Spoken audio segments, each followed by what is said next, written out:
Namaste, everyone. Welcome to our event on Exodus 1990, story of the Kashmiri Pandits and their plights. Today, we have a very special session and a few events. As we all know, this week marked the 31 years of Kashmiri Pandit Exodus and ethnic cleansing. 31 years ago, Kashmiri Hindus were murdered, tortured, and thrown out of the valley. Yet, these incidents are fresh in the minds of survivors and refugees who recount fond memories of their paradise and their land, along with the tragedy that overcame their families.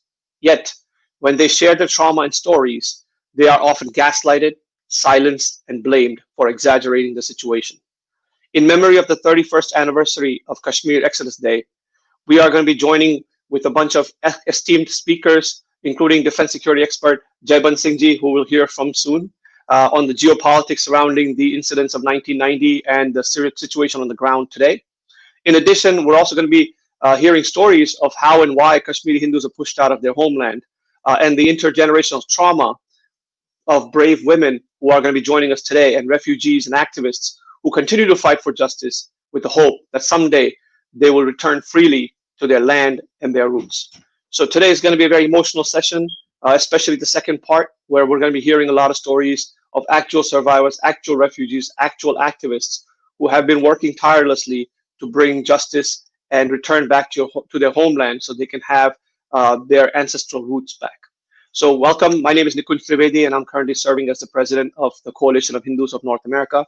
Before we get started, our objective today is to play a small stuti from Sharada Devi. Sharada Devi, as we know, Saraswati Devi, is highly revered and highly worshipped in the land of Kashmir, the ancestral land of Kashmiri Hindus and Kashmiri Pandits. So we'll start with that. For that, I have Suresh Krishnamurthy ji. Suresh ji, please go ahead. I'm going to add your stream.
काशीवदना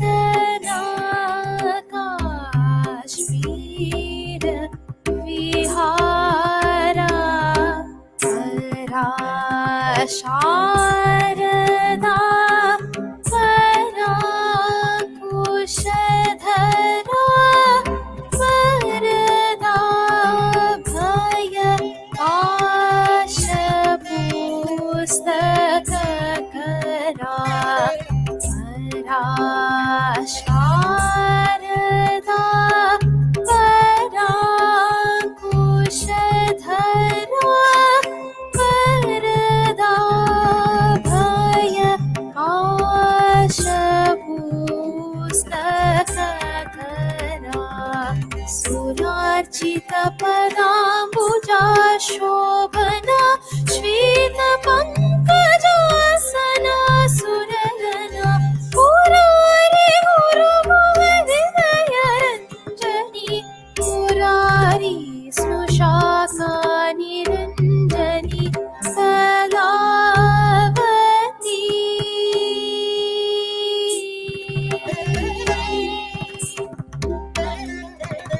सुरार्चितपदाम्बुजा शोभना श्वेतपङ्कजासना सुरगना पुरारी गुरुगुहृदयरञ्जनी मुरारी स्नुषाका निरञ्जनी कलावती कमलासन युवती कल्याणं कलयतु सरस्वती कलावती कमलासन युवती.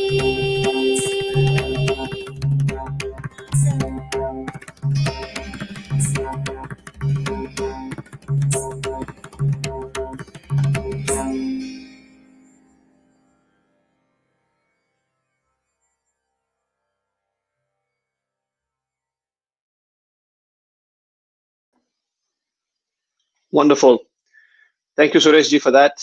Sharda Devi is one of the most famous deities for Kashmiri Pandits, Kashmiri Hindus. And today, the Sharda Devi Peetham lies in the ruins in the Pakistan-occupied Kashmir portion of Jammu and Kashmir. And someday, when things do get better, Kashmiri Hindus hope to rebuild Sharda Peetham and make sure that Sharda Devi gets the respect that she deserves in the valley. So next up, we have a very power-packed session. I'm going to invite Jaibans Singh here and Richa ji. Namaste to both. Jaibans Singh, your mic is on mute, if you can unmute. I got it. Okay, so I got it. Thank you very much for joining. So our next session is going to be a conversation around Jammu and Kashmir, a reality check. Jaibans Singh ji is a defense security expert, an expert on Jammu and Kashmir as well, and a media personality. And along with him, we have Richa Gautamji. Richa ji is part of the steering committee of CoHNA, also the president of our Colorado chapter. So welcome to both. Richa ji, I'm going to hand it over to you from here. Please take it away. Thank you, Nikunji. And welcome to Jaibans Singh ji and all our guests today. I think I'm very excited to speak to you, Jaibans Singh ji, today.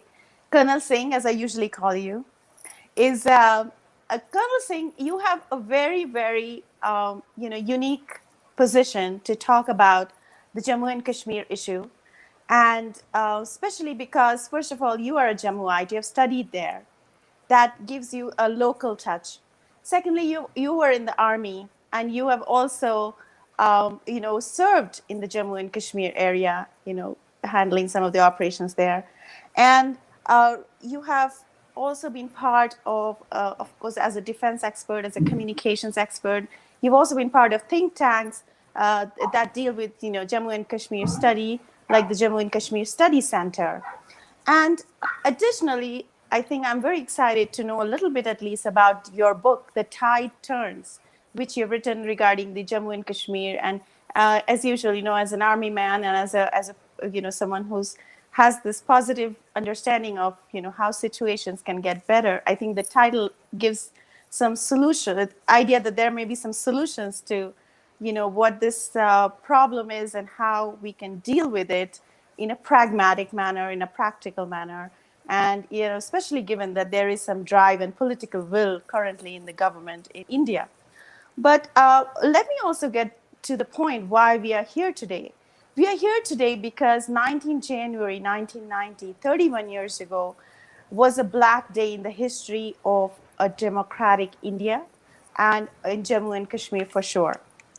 The reason is, of course, everyone knows that it was the day that there was a systematic ethnic cleansing conducted of the Kashmiri Hindus over there. And this was not the first time that this happened. This was supposed to be the seventh exodus of the Kashmiri Pandit, where they were forced to leave the valley. It seems the first historic exodus started with Temurlang and in the 14th century or so. And this was a black day because the slogan that we grew up listening to, that Kashmir is about Kashmiriyat, Jamhuriyat, and Insaniyat, was completely burnt to ashes on that particular day. When and of course it didn't start on that one day. It was a process from over 3 to 4 years or so, starting in around 85, but then systematically the insurgency kept growing.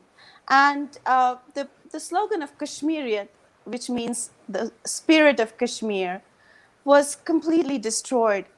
Kashmir, which was such a composite culture, uniquely where no one lived isolated. There was connections. There were people were in each other's homes as different religions interacted with each other. Without thinking of that aspect, that was the Kashmiri culture. And so that was destroyed, obviously, when this and replaced by the slogan of Raliv, Zaliv, and Galiv, which actually means either convert to Islam, flee, or die. So that was actually the level of atrocity that was inflicted upon the Kashmiri Pandits. And then Jamhuriyat, which means democracy, and democracy definitely died on that day because there were cries on the ground of Nizami Mustafa and all of those slogans which talked of implementing Islamic law in that area. As the mosques blared with their microphones, that the women should stay and the men should leave. So those kind of stories, gory stories of deaths, of public executions, and of the state completely failing to help, really resonates with all of us as a blood curdling and hard to forget times. And of course, insaniyat or humanity was the biggest casualty on that particular day. And Kashmir has been, constantly fighting that battle of retaining some of that, humanity over time. As we will explore that with Colonel Singh. And I just want to say that, the trauma of these ethnic cleansing or exodus is transgenerational, as has been recognized over the recent years. And people who have lived in camps, who have suddenly left their 5-story homes to live in a crowded 1-bedroom or 1-room apartment, and it just living on a day-to-day trying to make ends meet is just unimaginable, that sudden shock of it. But we will discuss that in later sessions. We will go through that emotional journey with some of the survivors.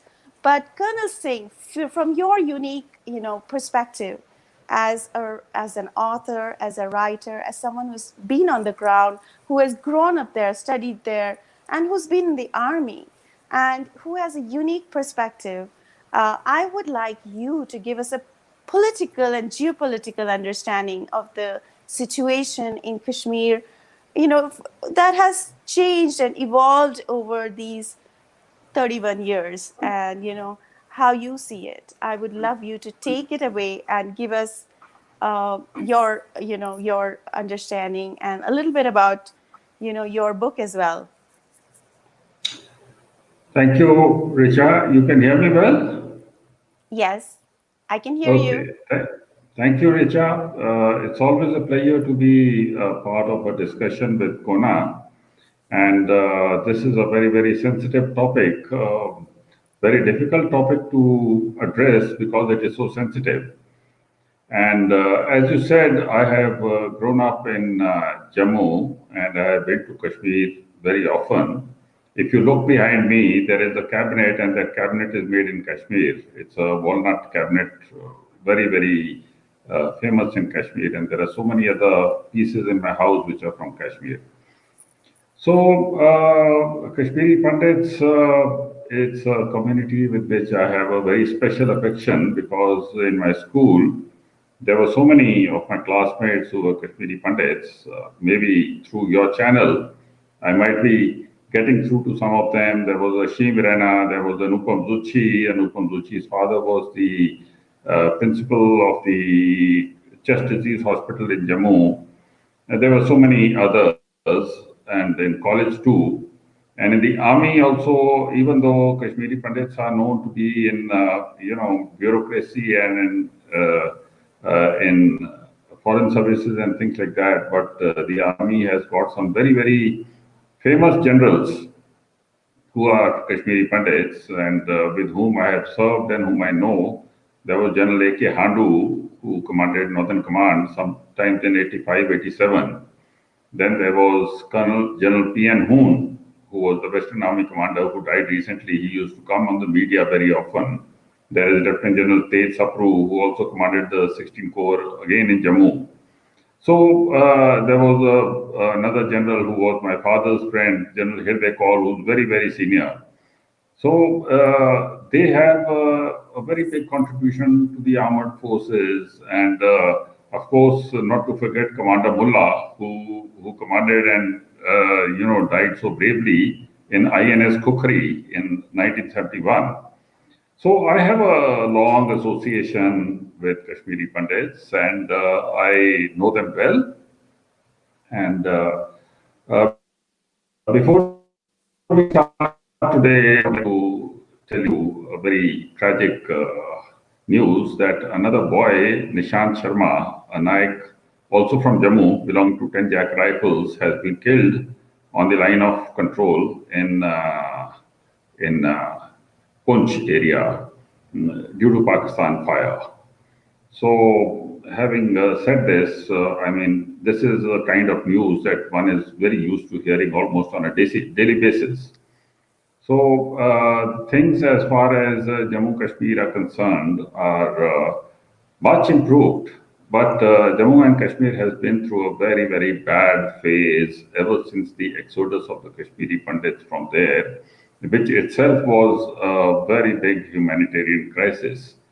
And I remember, because at that time I was in the army and I was posted in Jammu. I remember when they came from the valley and they settled somewhere. I live in a place called Talab Tilo, and beyond Talab Tilo, there were areas which were absolutely open. There were fields over there. And after a while, all those houses were taken up, those lands were taken up, and these people, they built their houses over there. And it's very difficult, the manner in which they restarted their life. I have seen it personally. I'm privy to it. And also to the fact that their children had to take admission in Jammu schools. So my children were studying in the school where 10 children came into each class. Overnight, they came. At that stage, we really did not, from Jammu, I'll be very frank, we did not really appreciate the gravity of the situation for quite some time. It took us a long time to understand as to exactly what, because in those days, communications were very less. So we were getting news in bits and pieces, and being in an active formation in Jammu, I was really not very involved in what is happening. It is only at a much later stage that we came to know that how things had played out over there in Kashmir in those days.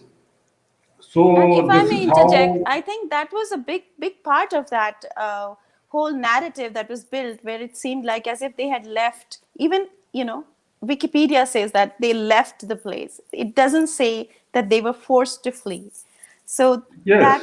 Mhm.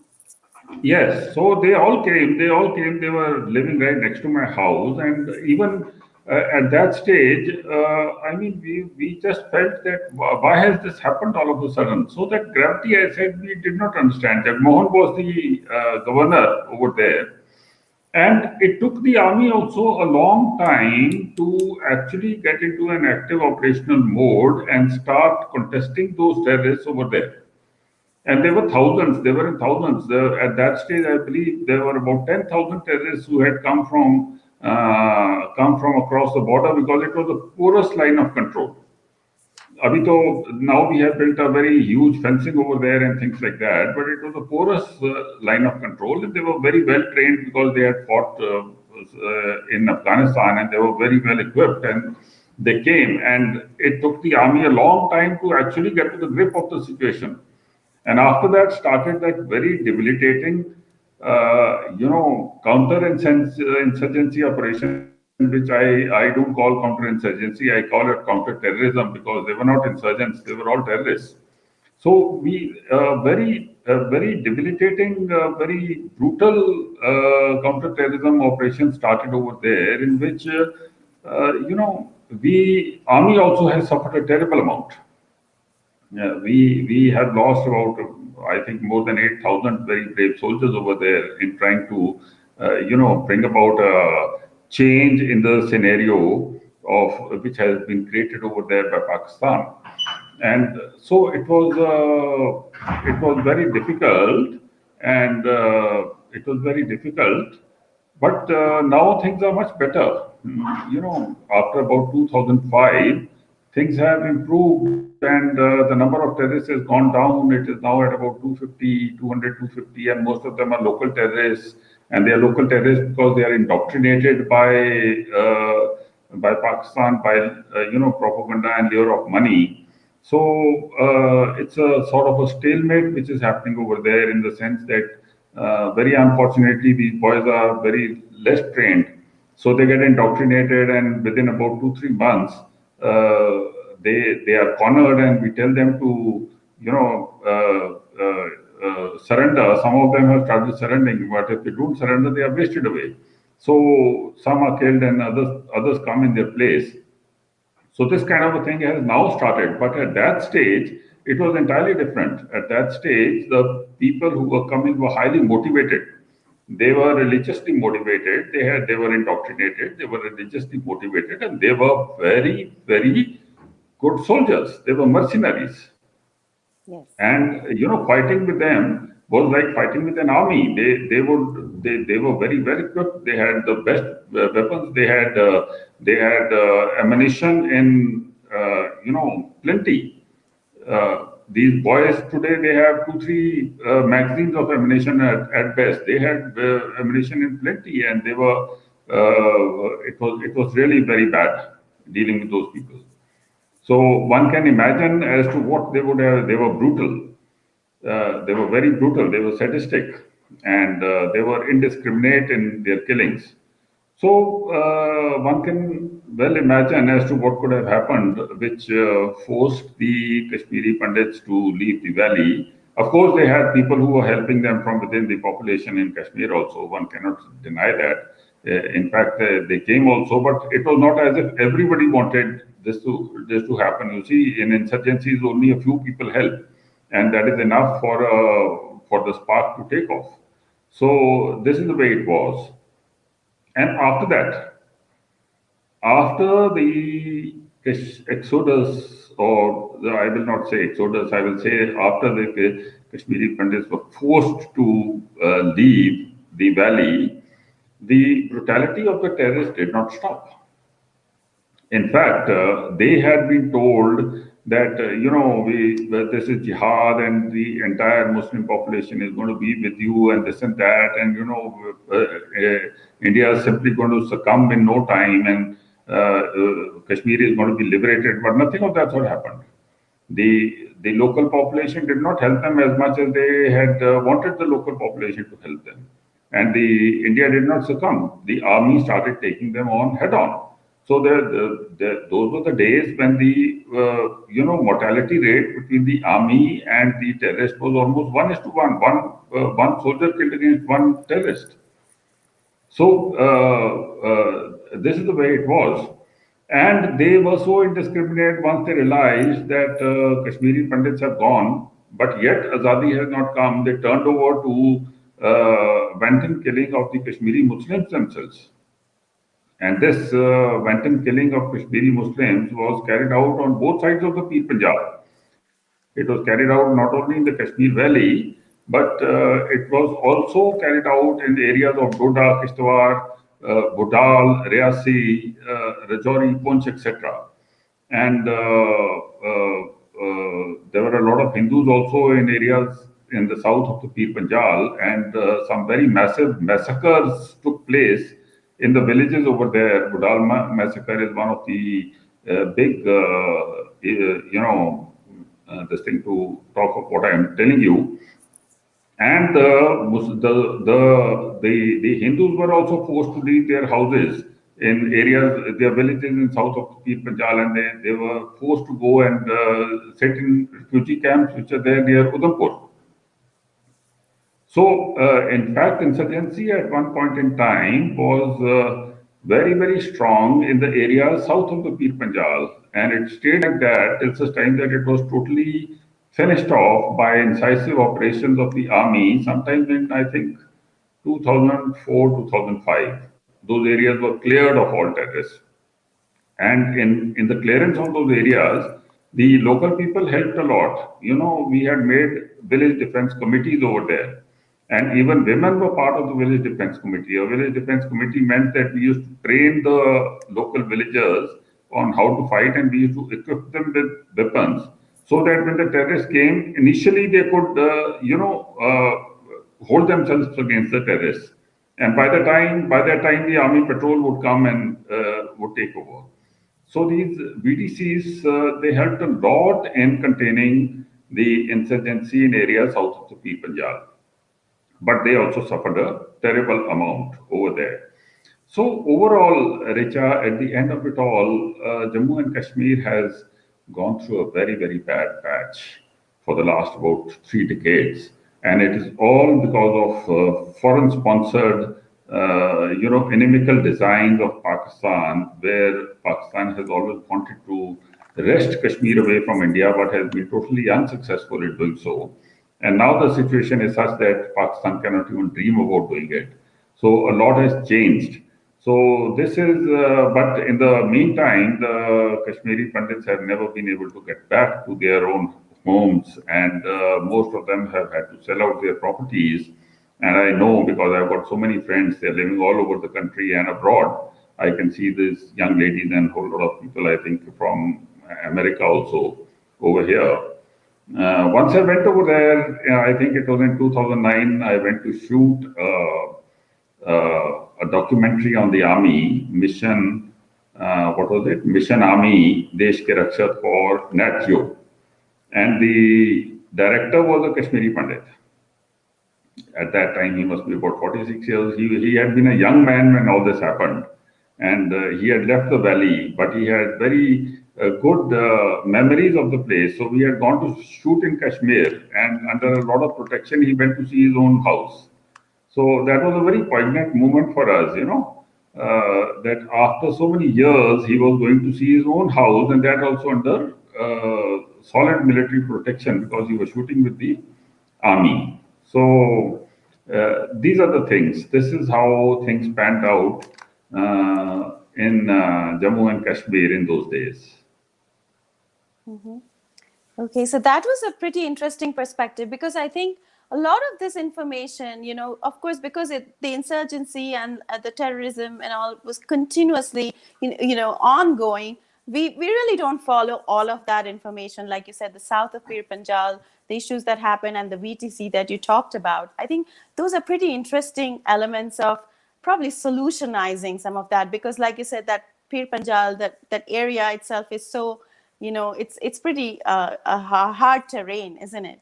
It's and the south of that is largely, it was probably a Hindu population, the Dogra population, and all of those. Those It were was a mixed population. There were mixed. Gujars, there were Hindus, there were Muslims. Gujars were also Muslims, but of a different category. So there were Muslims, there were Hindus, and there were Gujars.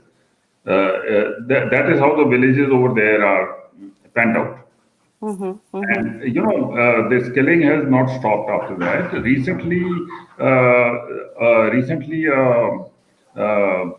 Two BJP workers were killed in Doda, and then a few of them have been killed in Kashmir itself. There are all political killings that have taken place. Only in the last year itself, it has happened because they do not like the idea of BJP gaining an ingress in those areas. So open threats are being given over there to people that if you join the BJP, you're going to be killed. So the tanzeems which are working, there is a new tanzeem over there, a new tanzeem, I forget its name. There is that TRF also, Terrorist Resistance Front, and a new one has come out just now, Mustafa. So their job is just to threaten those people, and things have not changed too much from those times. Kashmir is still in turmoil. The turmoil may have reduced a lot, but it is still in turmoil, and Pakistan is simply not ready to relent. That is the problem. Whether it has its own problems, and it has got issues with the FATF and this and that, they somehow always find a way out of all those things. And the idea is to keep insurgency and terrorism alive in Kashmir at all times. That is the idea. Right, right. Yes. So proxy war has been the mantra for Pakistan for a long time, and I think it is not going to give up that easily. But I think I really want you to also give us some perspective on with the new government. I think it was a pretty dramatic change with the way this whole situation was dealt with the nullification of the 370 and the creation of the Union Territory model in Jammu and Kashmir. So that, and I think the delimitation exercise. I mean, the government is trying to do a lot of things. It's not just sitting on its haunches and trying to just keep the status quo. They're trying to do new things, but there's also this whole feeling that it's not completely solutionizing or creating a solution for this issue. Whereas I personally, I know whatever I have been following, I do feel that there has been a huge, control from the angle of terrorism, right? And there has been a huge, I think administratively, there is going to be eventually a huge improvement over time. But I wanted your perspective as an expert. These are just my readings of the situation, talking to reporters, and just understanding the situation from a layman's perspective. But what do you think? From the angle of the nullification, creation of the Union Territory, and also the fact that the domicile law. I think there are a lot of angles to this. The delimitation exercise, has that changed anything? Okay, it's a big call, Yes, a covering lot all to these things. unpack there. And anyway, now firstly, let us we'll start from your last point that you have been speaking about the solution. There is nothing to solve. There is nothing to solve over there. Kashmir is an integral, Jammu Kashmir is an integral part of India, and it will remain so for times immemorial. It has been and it will remain so. It is legally and historically a part of India. The only thing which is left to resolve is to get back the territories of Gilgit-Baltistan and Pakistan-occupied Kashmir, which are also our territories and which should be part of the state of Jammu and Kashmir. So that is what is left to resolve over there. There is nothing else left to resolve. That is one point. And second, whether it will finish, there is a solution and solution will bring a lasting peace over there. No. Lasting peace can come in that area only when Pakistan finally accepts that it has been foolish in doing what it has done. It accepts its folly, and it stops this cross-border terrorism and dissension and disruptiveness policy that it is following on Kashmir. So we cannot legislate as to when and how and under what circumstances Pakistan is going to do that. But the day Pakistan does that, the whole thing is going to fall flat. This entire terrorism and this entire disruption which is going on over there will finish in no time. You see, the people over there are they are very much they want peace. They aspire for a lot more.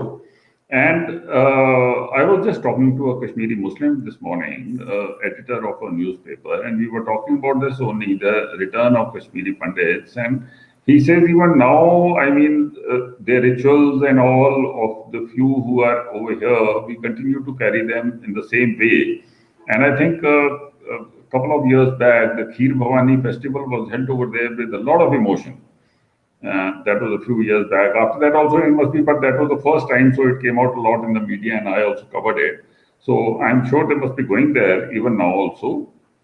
But I have met a lot of, when I was in ANI, a lot of young people, boys and girls from Kashmiri Pandit families used to come to me for a job, and naturally I used to get to speak to them.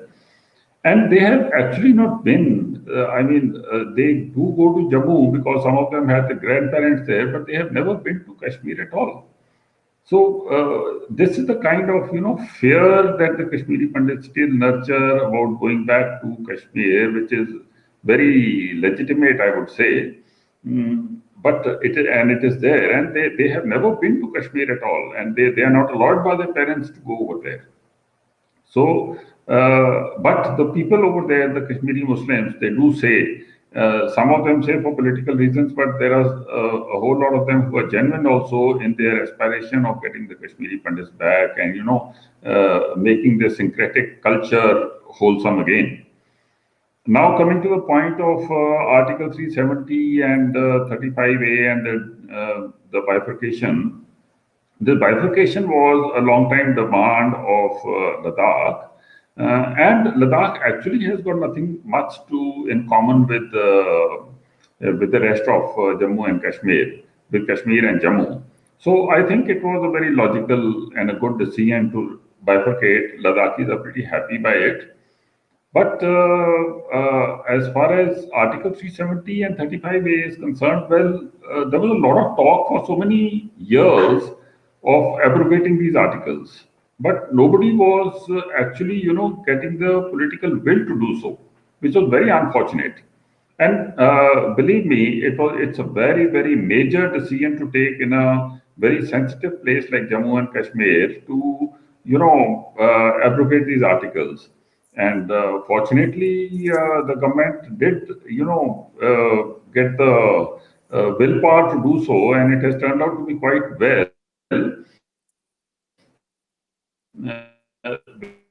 People were saying that it's going to create a whole lot of shamodal and it's going to create, disruption, and people will be out on the streets and there will be bloodshed. Nothing of that sort happened, which proves that the people are also quite happy. They are quite relieved that at last this article has gone, and the tamasha which was there along with this article all the time has finally ceased. Now, what are the repercussions of the Article 370 going? Kashmir, Jammu and Kashmir is a place which has got different kinds of refugees. Kashmiri Pandits is one set of refugees, very unfortunate. But there are the West Pakistan refugees who stay in the border states of Kathua and Araspura, who came. They were about 2 lakh when they came. Their population has gone up to more than 4 lakh now. They never had any domicile status or any state subject in Kashmir. So with the result, look at their position. They could vote for the parliament elections, but they could not vote for the state elections because they were not state subjects. They were not getting jobs. They were not getting free education, healthcare, things like that. So for so many years, they were staying without all these things.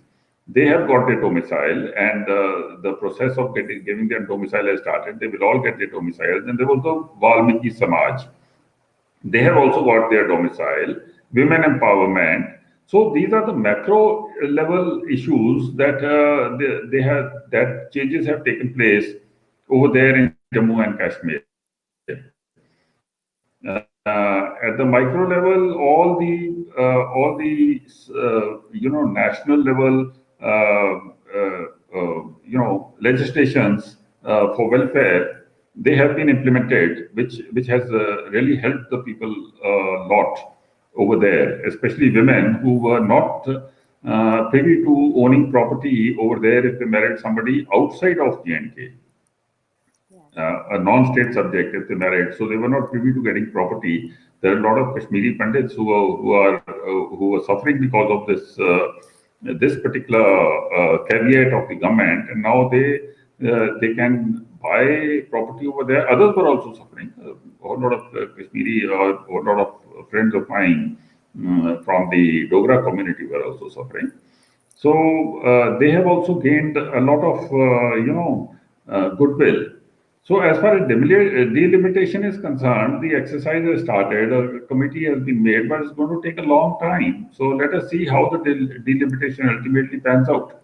One is not really very sure about what is going to happen, but definitely in consideration with the population levels and the geographic areas between Jammu and Kashmir, Jammu should have more seats in parliament as well as in the state legislature than Kashmir. So, because Kashmiri Pandits are still counted to be part of the population of Kashmir, but they are no longer over there. It's only when they go and settle over there that they should be counted. Otherwise, their vote has to be from Jammu. And then the West Pakistan refugees and all who are also coming in have increased the population levels. So the delimitation exercise, when it takes the geographic area and the population in concern, it should definitely give more seats to Jammu, which is a very natural thing to happen. So things are moving. People are happy. People are aspiring, and the shadow of the gun has reduced considerably over there. In the sense that unnatural deaths. If you count the kind of unnatural deaths which are taking place in a place like Gurgaon, Gurgaon must be having more unnatural deaths than Kashmir itself, because there is gundagardi and there is accidents and there is a whole lot of other things. Whereas in Kashmir there is no hooliganism, there is no crime against women. There is so much of forces on the streets that all these things cannot happen. So in the end of the day, there are very less accidents because drunken driving is not there. People are not driving too fast. So at the end of the day, one poor soldier, every second, third day, he dies, as I have told you about this brave boy, Nishan Kumar, and a couple of terrorists are killed. So that is the kind of unnatural death counts which are there in Kashmir at the moment, and Jammu though is of course quite peaceful. So with this kind of atmosphere, of course, the shadow of the gun is always there, and suddenly something happens. But people are aspiring for a better tomorrow, and the government is working towards it. They've got a very, very effective governor in Manoj Sinha. So he's a good politician and a good administrator. So he's taking things around very fast over there. Great, that's great to hear. Thank you for the ground level report. And I know we are getting a ton of questions, Colonel Singh. So we will take that. And Nikunji, I do not have access to those questions. So I will introduce Nikunji. But before that, I want to ask you just one more question about, I think a very important question, which I have heard from a lot of my friends who are Kashmiris and Kashmiri Hindus, and the fact that, there has been no closure to that whole element of, distress and the terrorism that happened and the, exodus that happened, the ethnic cleansing, whatever you call it. It was a painful affair and it was a criminal act. And somehow we have not addressed it from the government level. There has not been a tribunal. The people are still scot-free, whoever were, I mean, they are known blatant criminals, but they have not been charged. So a tribunal has not been set up. One other request that the Kashmiri Pandits have is that, we should declare it as a genocide or an ethnic cleansing, or some sort of a proper, commitment has to come from the government to establish this in the history and in the records. And the rehabilitation is, of course, the third element, which, like you said, it's a difficult thing. But how do you see that? If you can give us a understanding before we get into the questions. Okay, fine. Look, tribunal, I think, is necessary. It should have taken place a long time back, but then India, sadly, has always been quite lethargic in this kind of closures. If this closure has not come in, excuse me, for the Kashmiri Pandits, then this closure has not even come for the Sikhs, who also suffered a similar kind of a genocide in 1984.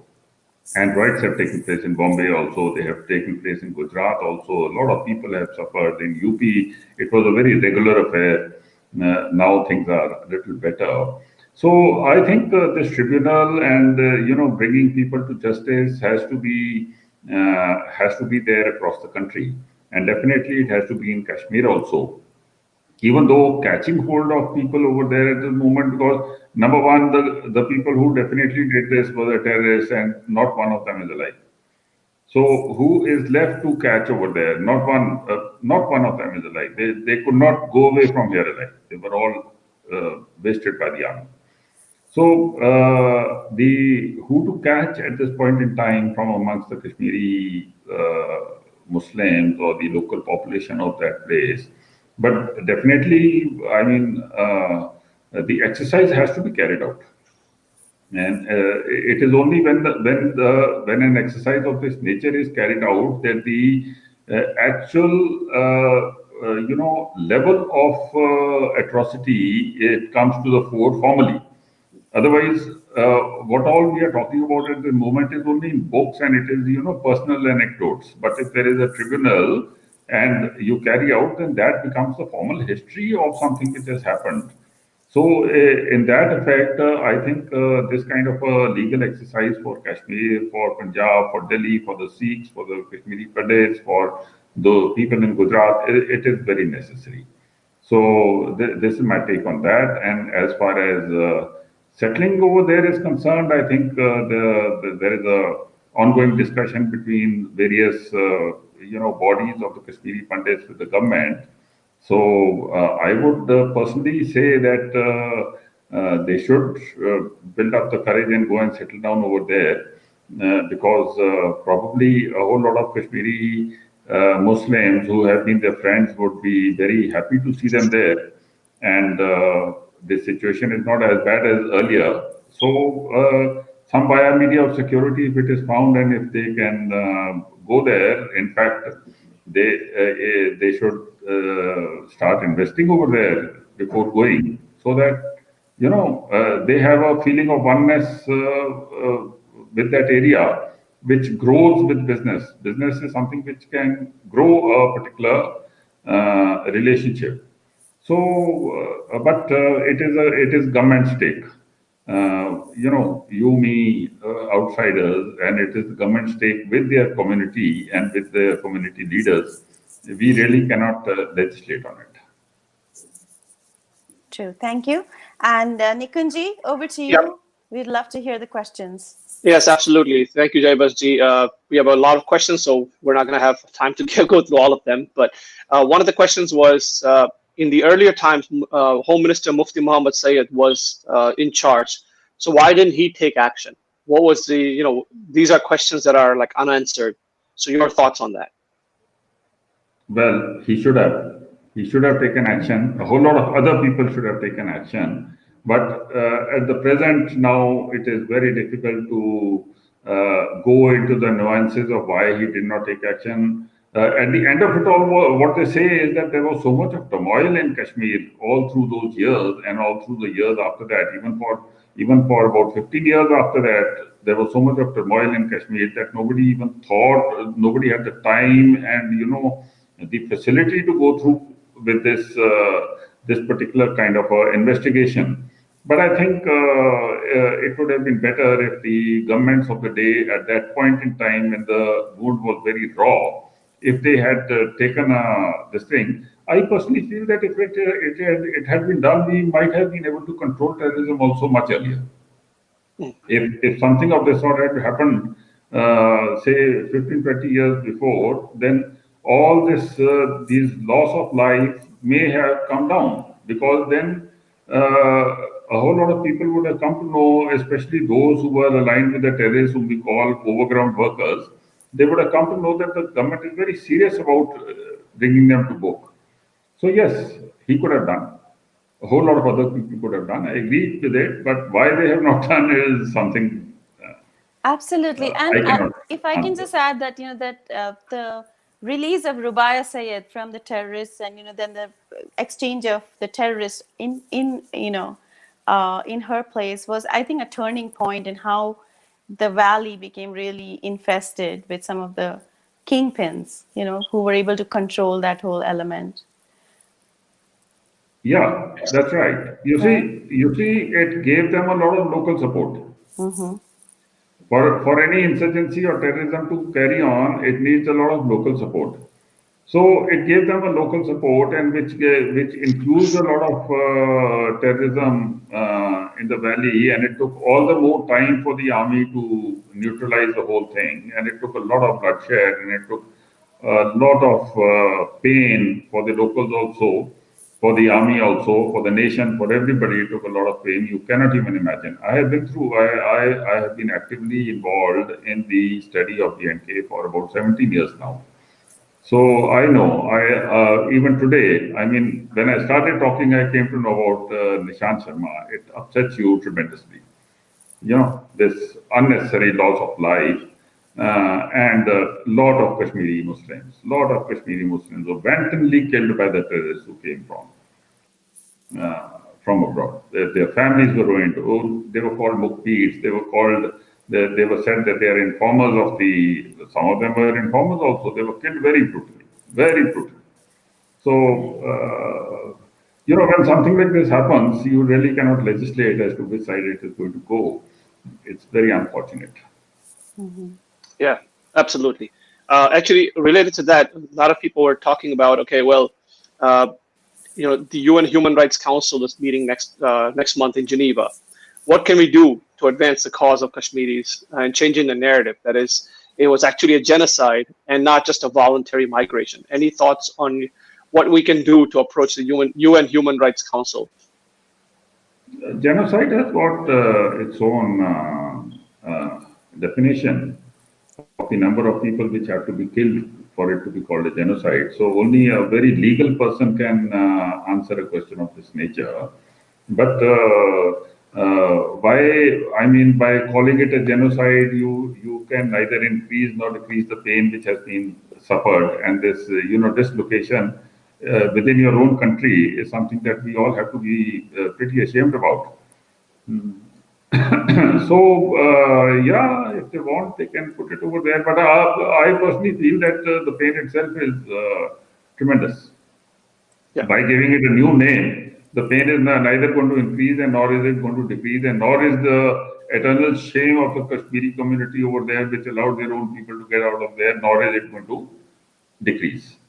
So the point at this point in time is that they should try to get back as fast as possible by whatever means.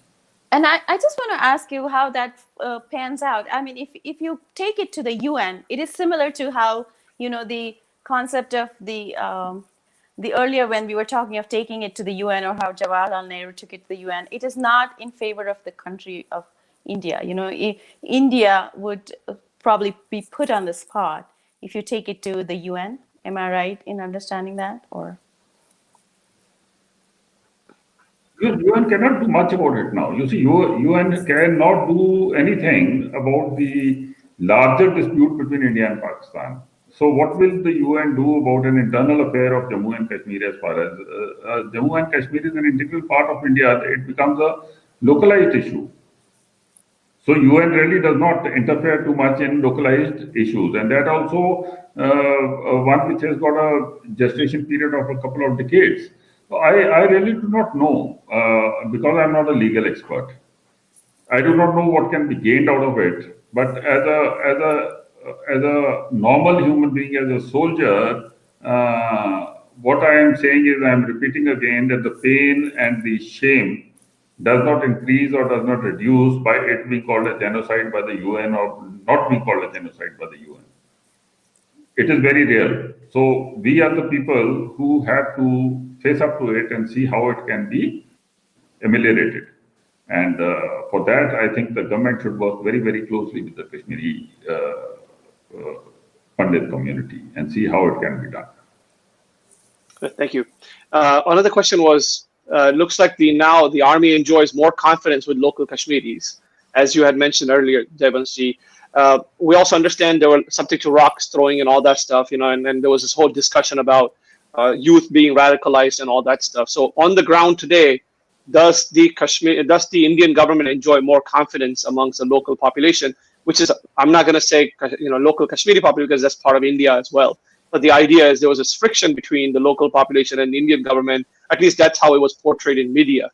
So what is the status situation now? See, a lot of things which happen in places which are unstable, which are facing instability, have a lot to do with information campaigns and propaganda and things like that. You have to understand that quelling an insurgency or quelling a terrorism of the type which was faced in Jammu and Kashmir is virtually impossible without local support.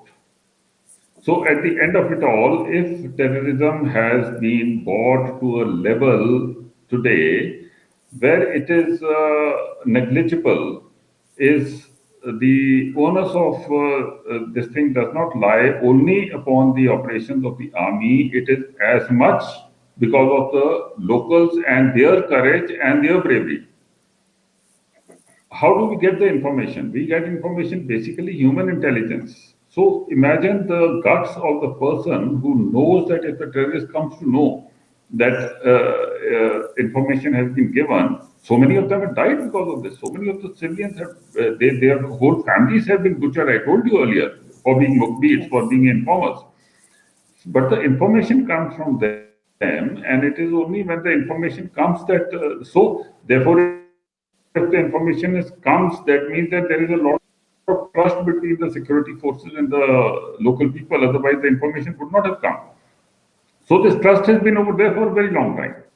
I do know it was, I think, maybe 17, 18 years back, or yeah, something like that, 14, 15 years back, that I was somewhere in Kashmir. I was in a vehicle, and the person over there says, "Ki, sir, can you get a military, what do you call, camp near my village?" That's what he asked me. I just got down to meet him, and this was his demand, that you put a military camp near my village. So this trust has been there for a long time. The politics was not allowing, politics over there were not allowing, politics of money. There was a lot of money coming in. So this stone pelting and this disruption and this dissension and, dedicated Jamaat cadre and all that, and a whole lot of media was doing it. It was not as if the whole of Valley was erupting. Most of the people wanted peace. And now that the situation has improved, now people say that there is peace. Otherwise, the situation was the same a long time back. They were, the bond between the army and the people in Kashmir has been very strong for a very long time. Very, very long time. I would say that for the last 17 years I've been seeing it, the bond has always been very strong. We have been doing a lot of welfare measures over there. We got an operation Sadbhavna, where hundreds of crores of rupees are spent over there for medical, for giving them good education. Army has got goodwill schools where 10,000 children are studying. They are doing so well. Some of them have got into the army also. So this is the way it is. I mean, there is no doubt about the trust.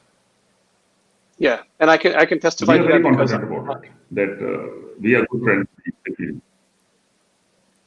yeah, actually, we're almost running out of time, but I wanted to share one thing that, like you said, there is definitely cooperation, but the narrative in the media is such that the entire Muslim population is revolting against the Indian government. At least in the Western world, we see a lot of the narrative happening, and based on what you said, Jaibansi, that is entirely false. There may be pockets of resistance or pockets of people who are not happy with whatever. That's in a democracy that always happens. But I think based on what you're saying, there's been continuous cooperation and support from the local communities, whether you're Hindu, Muslim, Sikh, etc., and with the army and stuff. So this is why it's so important to have someone like you as an expert to tell us about the on the ground situation, because a lot of times the youth here, a lot of times people here are reading various news outlets, and all you see is images of these stone pelters, images of like angry Muslims or angry crowds who are unhappy completely with the Indian government. That's the picture that is being portrayed. So that's why it's one of the reasons why we are holding these forums, is because we want to show from people like you, experts like you on the ground who have been there, who have been studying this, that the reality is very different than what is being portrayed. So I want to thank you, Jaibans ji, and thank you, Richa ji, for this wonderful, wonderful session. Always great to have you, Jaibans ji, and looking forward to doing more sessions with you. Namaskar. Thank you. Yes. And my greetings to my friends in the Kashmiri Pandit community. I hope that whatever their aspirations are met at the shortest period of time, they deserve that and more. Thank you very much. Yes, thank you. And I know it's late for you as well, so thank you for joining late from India. Namaskar. Thank you. Thank you. Namaskar. Thank you, Colonel Singh. Okay, thank you, Nikanji. Yes, so Richa ji, we'll come back to you. I'm going to bring in Pushpita ji now for the next session. Yeah.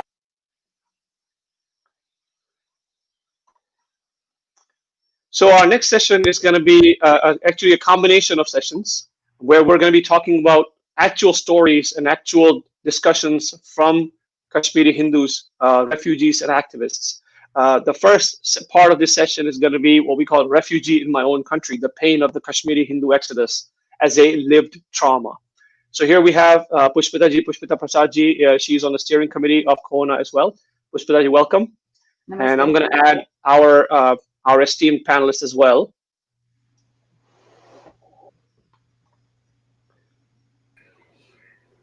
And Swapna ji, you might want to turn your camera on.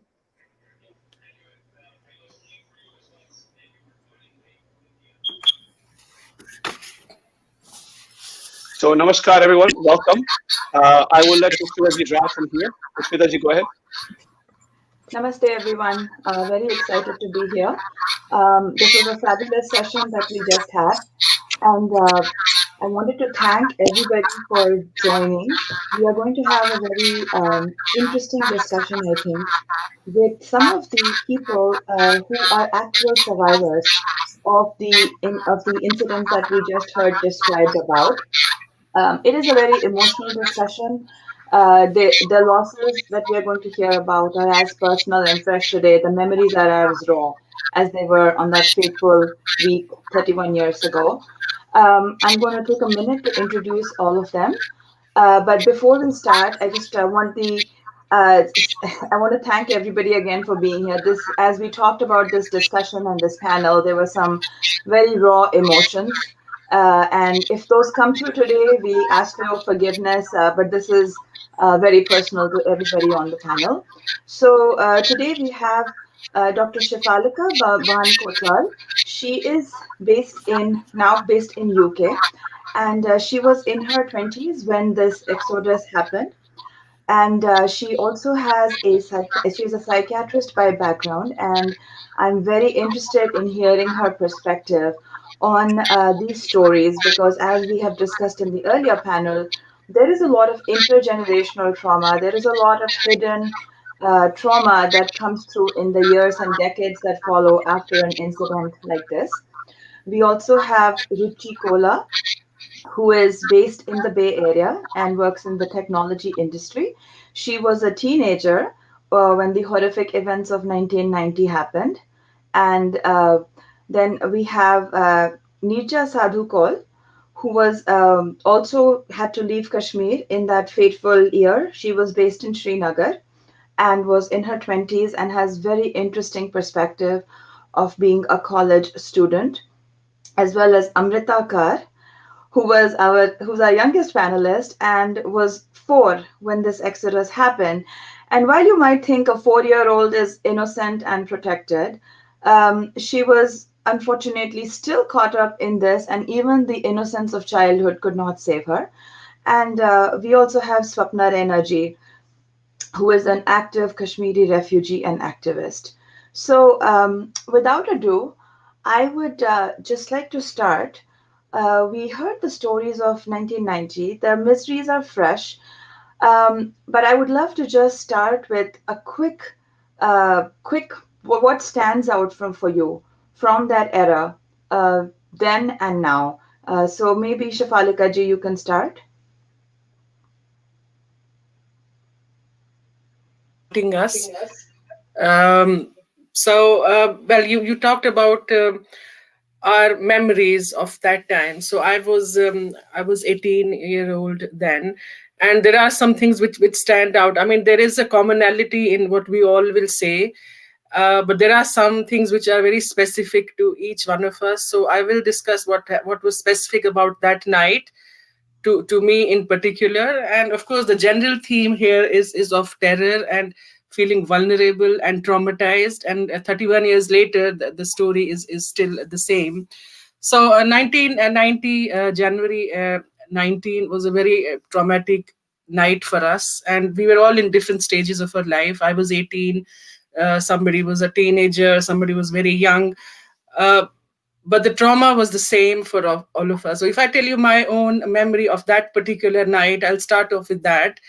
Uh, it was a normal night. I was 18. I still remember I was watching a movie on TV, and my parents were sleeping. It was just the three of us in the house, and suddenly you imagine an 18-year-old just watching TV, and outside there was this blaring of the loudspeakers from the local religious places. And I couldn't make the head and tail of what's going on. And then I looked out of the window and I saw our house was slightly away from the main road. But when I looked at the main road, we saw all these crowds of people. They were chanting slogans. And some of them were holding, what we call as mashals in India, and torches and lanterns. And I was thinking, what is going on? What is happening? I couldn't make out at that point what they were saying. So I woke my parents up and I said, something is happening. Just wake up. So we all looked out of the window. And then by that time, we were able to make some head and tail of what the slogans were. And like your colleague said earlier, it was things like relive, saliv the gale, which means, convert, die, or, or just join us. So things like that, and things like Indian dogs go back. There were a lot of very anti-Indian slogans at that time, and things like we want Kashmir with the Pandit women but without the Pandit men. So I remember being totally shocked because I had never heard these slogans before, and then to see a mass of hundreds of people actually on the main road saying all these, you can imagine what it does to an 18-year-old girl. So, and then the phones started ringing, the landline, and people were saying this is happening across the whole town, across whole of Srinagar and across the whole Kashmir. So the same scenario was being replicated, if on all the main streets of Srinagar, and that just totally panicked us. And I remember my parents, my aunt, she lived next door, so my parents said, let's lock the house and just let's go to her, and at least we'll be 5 or 6 of us together. So we went to her house. And the thing I really want to say here is, which I vividly remember, we were sitting on her balcony. We were all very traumatized, all men, children, old people. And then one of my cousin's wife, she was crying. And I asked her, why are you crying? And she said, do you know what this reminds me of? This reminds me of 1947, when the Kabalis raid. So we had, in 1947, we had events when Kabalis from across the border raided Kashmir. They couldn't reach Srinagar because they were stopped by the Indian army on the way. But she started crying, saying this is how it started then, because her family had been killed at that time, her grandparents, I think. And she said, this is how it starts. So you have these mobs, and then suddenly they will enter the homes and people will be killed, and the whole town will be totally wiped out. And that, I remember that just totally freaked me out. And then obviously everyone was panicking and crying, and I could hear my parents, they were talking about things like poison and what will we do with the girls. So I could hear some things being talked about, and I was thinking, okay, what is the plan now? There is no plan. So if this mob suddenly comes into the inner roads and attacks us, we have no defense, we have no weapons. If you know, people have talked about us being very, we're a very literate community. Our focus has mostly been on books, so we don't have any weapons, apart Yeah, from it kitchen is. knives. So, It is indeed so very shocking, and I want to yeah. segue from that to Ruchi because she actually has a personal story around that being, around how her parents were preparing her. So, Ruchi. Yeah, namaskar everyone. So yeah, listening to this all for last 1 hour. Obviously, we are all going through emotional trauma. It's not something easy for us to listen because it has gone through us. It's not a movie. It's like we have experienced it, especially when we are children. So yeah, January 19th especially is a black day for the whole Hindu community throughout world, where we could not save our Hindus in Kashmir, where Hindus were in minority, and it's a shame for the whole humanity. Where Hindus, if we are in minority, had to leave our homes and we are not safe. So, and coming back to now, what I recall that time, remember that time, which brings me shivers even after 31 years right now, because I went to back 31 years before. My time changed back, but I was in that phase. Last 1 hour, I recall that mob of thousands of people surrounding our home and family, and they were not strangers. They were our own neighbors in that mob who were harassing us, abusing us, and asking us to convert to their religion. And I again want to repeat, they were not strangers. They were our own friends and our own neighbors with whom we had been playing. I have seen my own school friends in that mob. So that was scary. If it was some strangers in that mob, we would have thought, okay, maybe we'll go to our neighbors and take some help.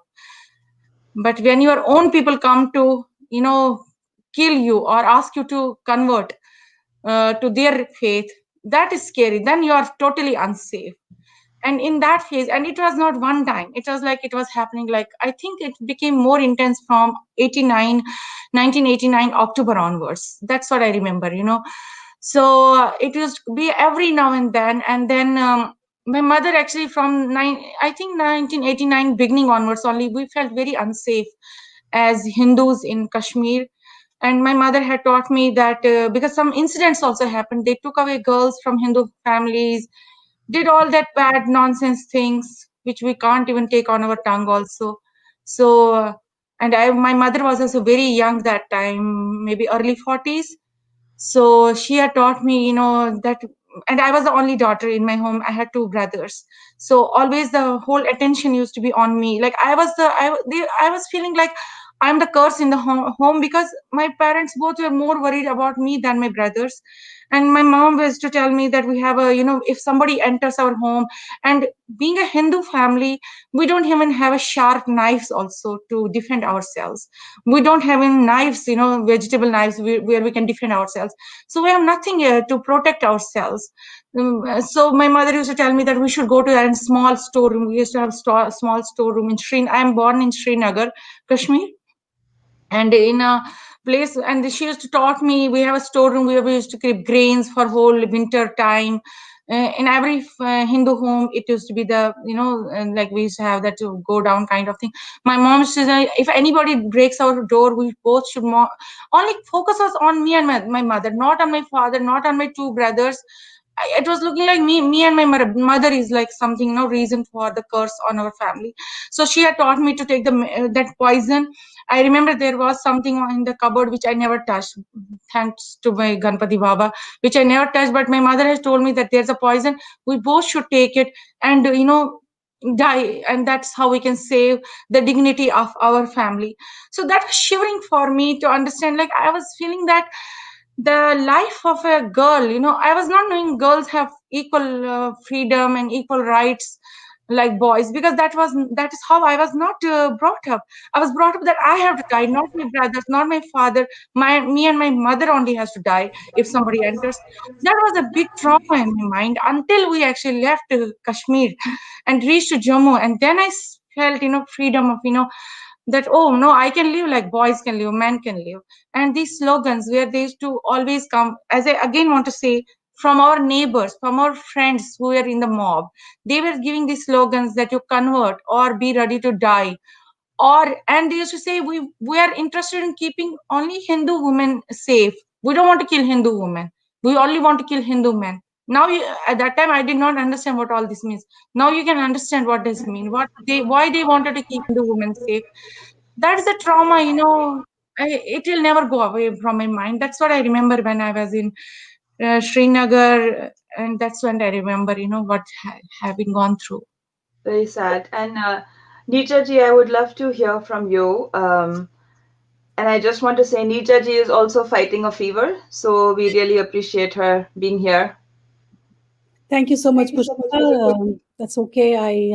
This is the least I could do. Obviously, it's not for me or myself. It's for the world to know. It's for the whole all communities across the globe to understand what happened in Kashmir is happening elsewhere. So I want to give you a little perspective about this. 1990 didn't happen just like that. There was a lot of planning that went into it.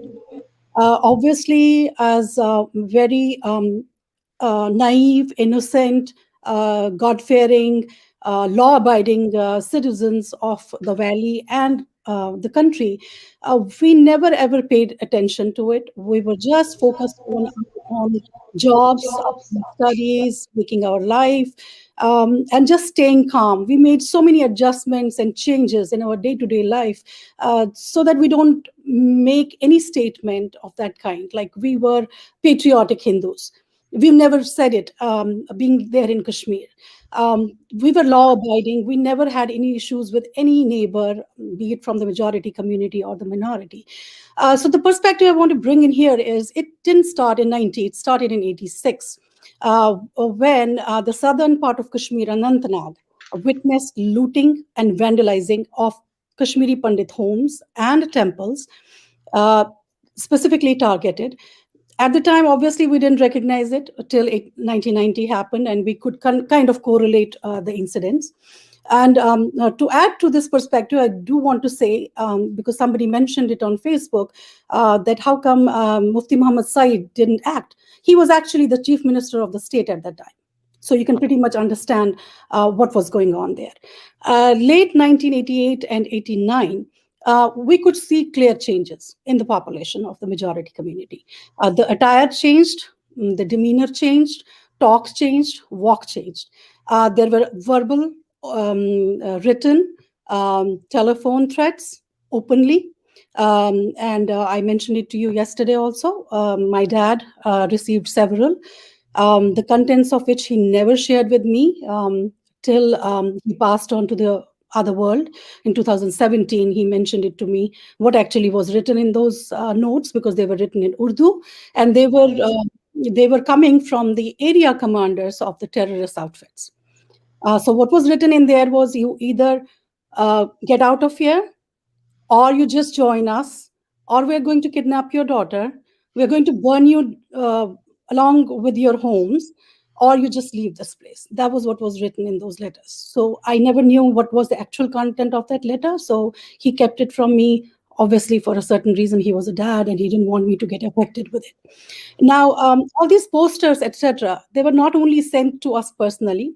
We had each and every location used to have a, what do you call it, a hit list, a list that was posted on a main, somewhere on a electric pole.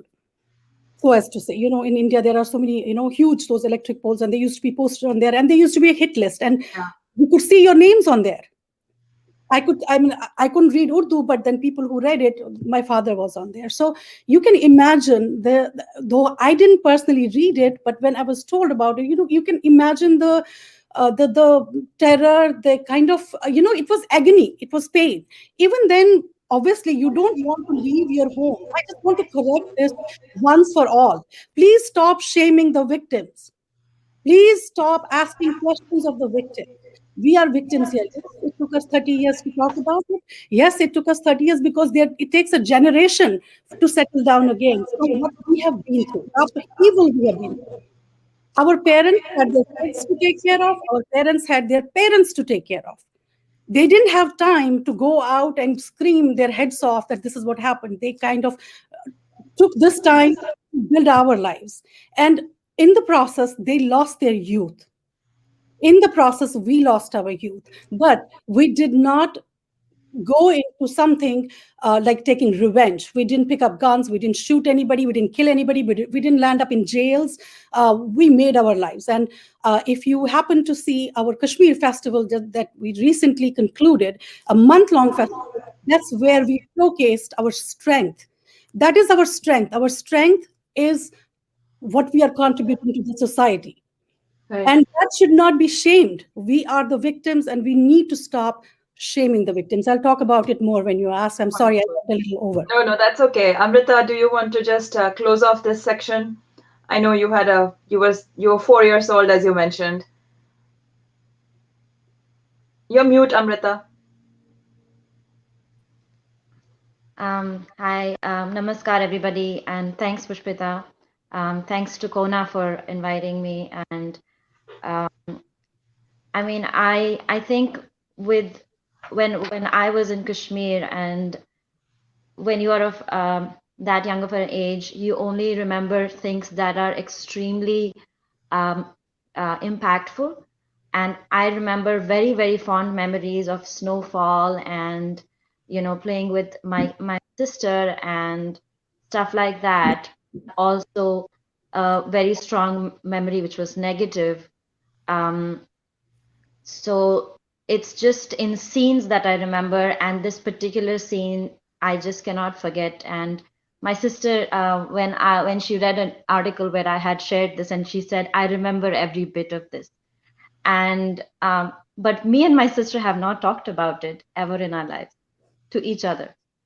And this is how I don't know why it is like that, but this is how I guess trauma is. What I remember was that my mother was suddenly panicking, and she told me and my sister to go into a corner, to not make a noise, and to shut our eyes. And she put us in a corner of a living room, which was of a house that my dad had newly constructed. It was only like 6 months old, so the windows and everything were yet to be finished, but they had like glasses on them. And I remember that because I was the smallest one, they wanted to protect me the most. So I was in the corner, and then my sister was on top of me, standing, and my mother was in front of all of us and protecting us. And what I hear, because my eyes are shut, what I hear is that from all the directions of the house, there are like sticks being banged on the windows for so long. I don't even know how long it was. And my heart was racing, and I was not breathing. I didn't know what was happening, but I was certainly terrorized. I cannot forget that memory. And that was in February, because my dad refused to leave in January because he wanted to stay. And he said, "I'll do anything that is needed. If you want me to convert, I will." And it is that kind of a desperation. But then he was at work on that day, and when this happened, and we just got death threats the same night, and then my dad kind of gave up, but not really gave up until later on. But yeah, that's the memory that I have from Kashmir. And thank you for sharing. It's amazing that you had to go through such a horror. I want to keep stressing you were 4. I couldn't remember what was happening to me at 4 because I did not have such an experience. It's a time of innocence and joy for a young child to face this. Obviously scars them for life.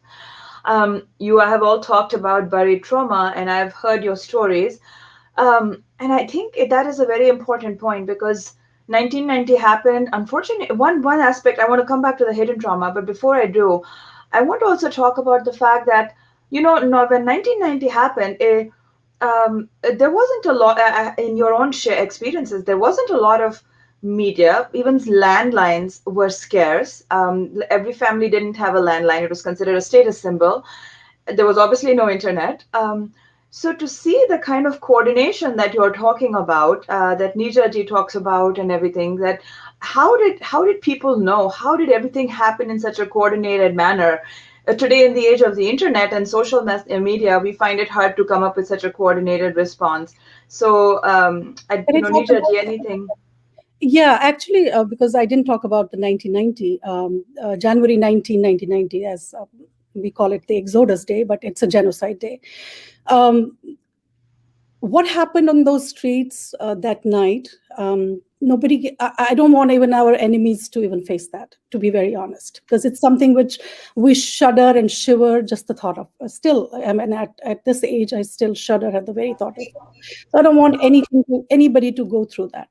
So those mobs carrying those torches and lanterns and screaming their heads off, like "Yahan kya banega, Nizami Mustafa," but relive, galiv, salute, perish, join, or just flee, and leave your woman behind. That they would say, leave your woman behind, and we'll kill the men folk. Those.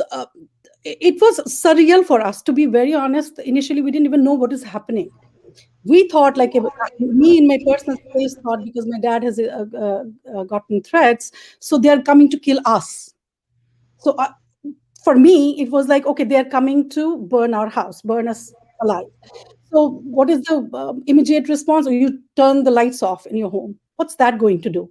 Then you see that your neighbor, next door neighbors who are from the majority community, they are joining this mob too. So you don't have anywhere to even go. And suddenly your phone starts ringing. And these are the colleagues and friends from the majority community, my dad's friends, who are trying to tell him, don't worry, they're not coming to do any harm to you. They're just trying to make a statement. Now, if a person 50 miles from your home is sending you this message, that means that person already knew about it. If a person calling from 100 miles away from your home is sending you this message, telling you to hold off and don't worry, just turn your lights off, this and that, nothing is going to happen, that means they were all in it together. So that should be very clear, because we are being constantly told that it was just a few miscreants. Sometimes when they mention these words, it just boils my blood. They were not miscreants. It was the neighbor. It was my friend, whose attire changed overnight, whose look changed overnight, whose body language changed overnight. It was not just one person, two people, or just a bunch of goons. It was the whole majority community that was out there making a statement, as they said. So 19th January, actually, I had my exam in the morning. I had already taken an exam. I had another exam on 21st. And this didn't stop on 19th January. 20th January night, 21st January night, the same thing was repeated. And we didn't have a choice. My father didn't have a choice but to move me out. He didn't care about his life. He didn't care about my mother. He didn't care about his father. But he cared that my daughter, maybe, she goes to the university, she may be abducted or something. So I was sent out on 23rd of January. Now, another point I want to make here is I didn't leave forever. I had a return ticket because I was supposed to submit my dissertation in March. Everything got left behind. If I was consciously leaving, I would have carried everything with me. The only saving grace was when my parents left in April in a U-Haul meant for vegetables and fruits, the ferry, all that stuff. They left in the back of that U-Haul. They carried a bag full of my certificates. They thought everything was in there. That was the only saving. That was the only thing that they got for me. The only thing that I got with me was a bag full of clothes that to winter wear in Delhi, Right. which I So, wore till they came to Delhi. So I want to talk about all of you had to flee in some circumstances or another. What followed was almost as bad, because the Indian state, which you were all citizens of India. This is independent India we are talking about, and the community then ended the refugees who made it out ended up spending the next few weeks, months, years in camps in very poor state, and there was very little to no help. And I know Ruchi has personal experience, and I would want her to share her story from those weeks and months. Okay. I want to add one more line to previous discussion because I think it's very important to know where we stress it was not something strangers who came to kill us or who came to, let me use the word, rape us or who came to take away our girls. They were our neighbors and friends, and their age group used to start from 6 years old. 6-year-old children used to be in that mob. So it's not like some adults used to be in the mob. 6-year-old children used to be in the mob, 6 year, 8 year, 10 year, 12 year, and then forget about, saying 20 years and 40 years old. So those were our enemies. Our own neighbors became our enemies.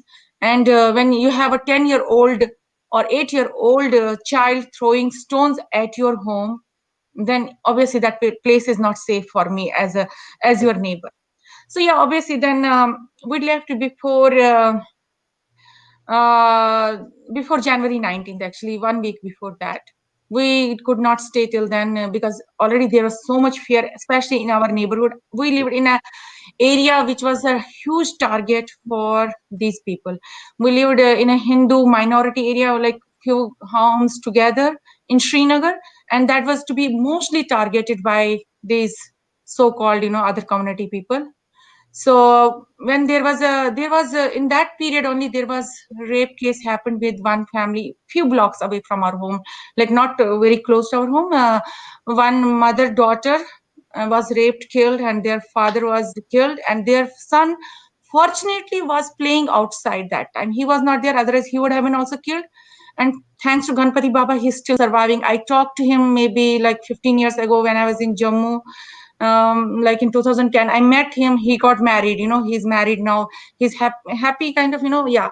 So that is a time we got shivered. The families who had, especially daughters, young women like my mother, she herself was a young, that time she herself had a fear for herself. That's the time we few neighbors planned to leave, and it was a winter break. Our schools are usually off during that time, winter break. We thought, why don't we leave like couple of maybe 5-6 weeks, and maybe that time BSF will target them and put them under control. That was our plan to leave, and we just left our bags, couple of bags, handbags.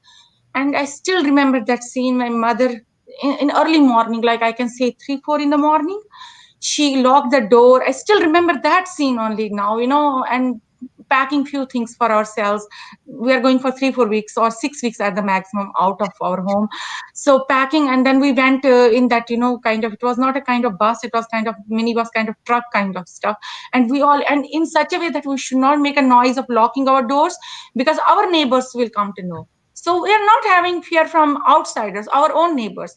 So my mother still remembered locked door in such a way that neighbors should not wake up. And then we left, and then we reached, that there was a place, Geeta Bhavan. I think already that moving had started. Jammu people were already knowing that Kashmiri Pandits are coming. It was not something our batch was first. But while we settle down there, we think, okay, we plan to go back, after a few weeks. No, our more and more relatives started coming, more and more. I still remember my aunt, my dad's elder brothers, family coming. Such a devastated. They were living in village, and their whole source was like, farms. Though my uncle was a government employee, but major source was like farms, cows, sheep, hence they were their major property family members. And remember after a couple of weeks my aunt came devastated, and you know what, she was missing her cows. She could not carry cows in that time in the truck. So that's when we started. Then day by day the hopes went away that we cannot go back, and our money started getting over.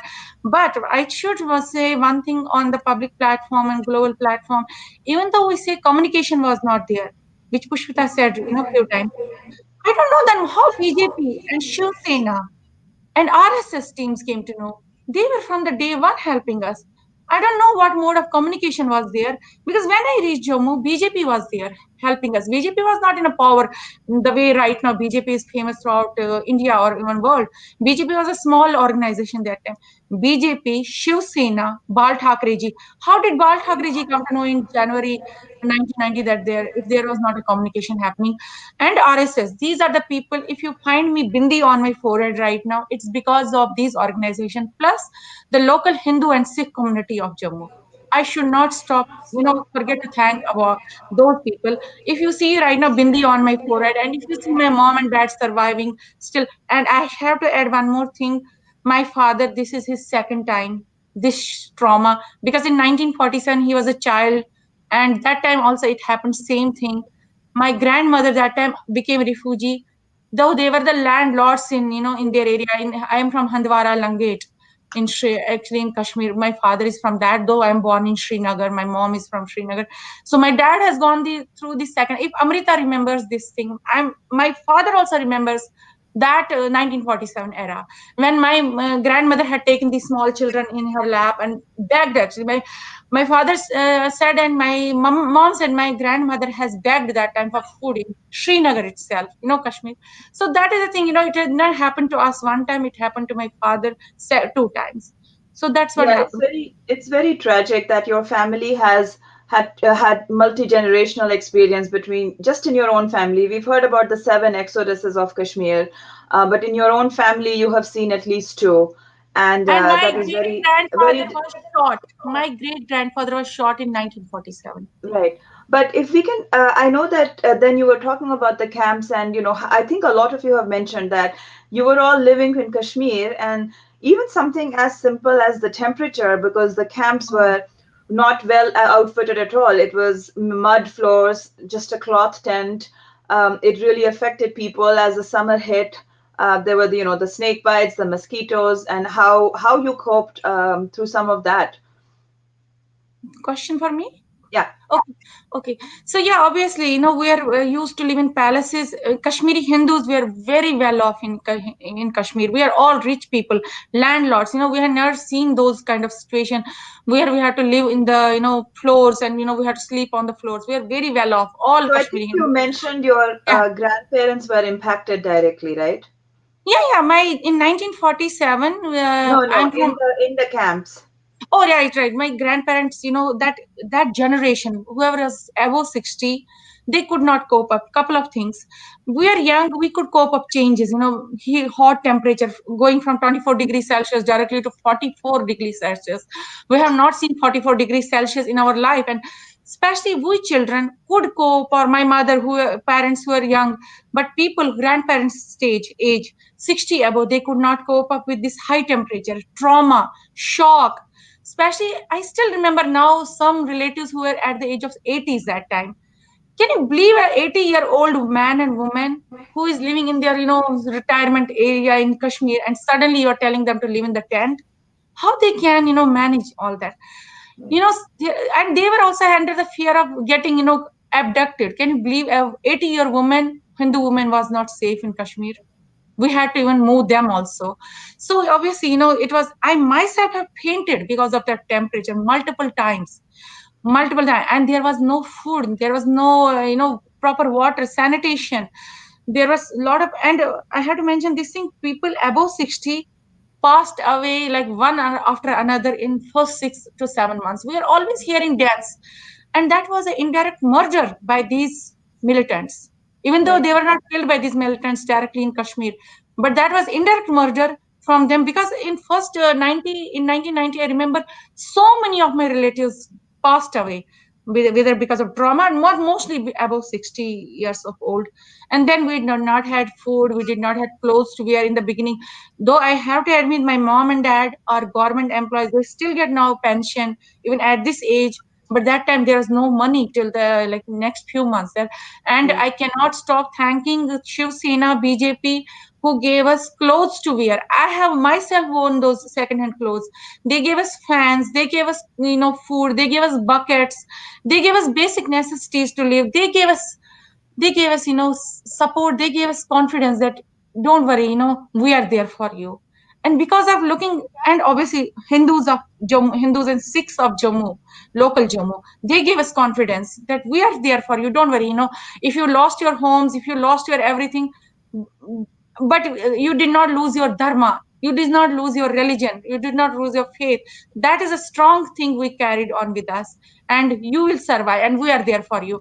And that's how we survived. After reaching there to Jammu. So I want to segue from there because it was interesting. We've talked about the lack of response from the Indian government. Obviously, you were depending on help from individuals and NGOs. So Shifalika ji had an interesting has a story to tell. Why are we talking about this today? Why have we continued talking about it? She saw firsthand what happened because even then the stories were buried. In 1990, there was hardly any coverage of this. So people in Jammu knew because you were there, but a lot of the rest of India was clueless. And she can talk personally of how that affected her. Yeah, so listening to Ruchi, obviously all the trauma has come back. It has never left us.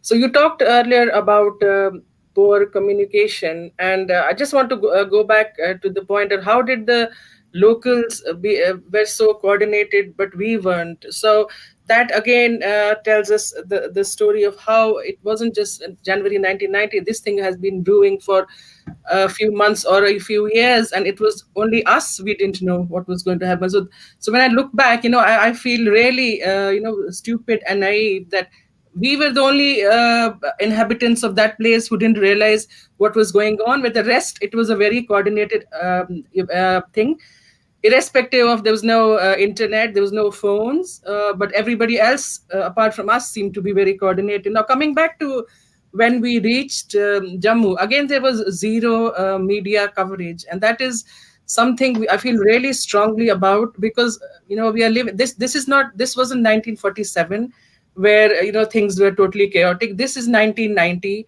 There is mainstream media. Okay, there's no Facebook, Twitter and things like that, but there is still mainstream media, and there was newspapers, there were local newspapers, but there was zero coverage, absolutely zero coverage, to the sense that in 1990 I was a first year medical student, and I went to Bhopal.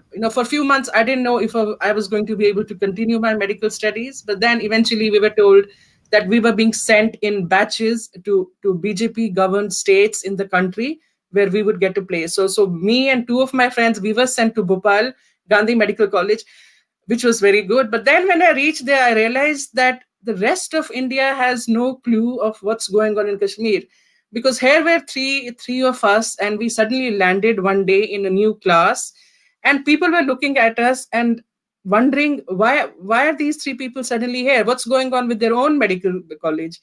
And so that started off from there, and that's why I feel really sad about it, because no media, there was no media coverage. So rest of the country, which would probably have at least come to our help, or at least there would have been some awakening or understanding of what was going on in Kashmir, that was non-existent. And I felt really upset about it. So we had to really start from point zero. So one person to the next, we had to tell our story to each and every person we encountered since 1990.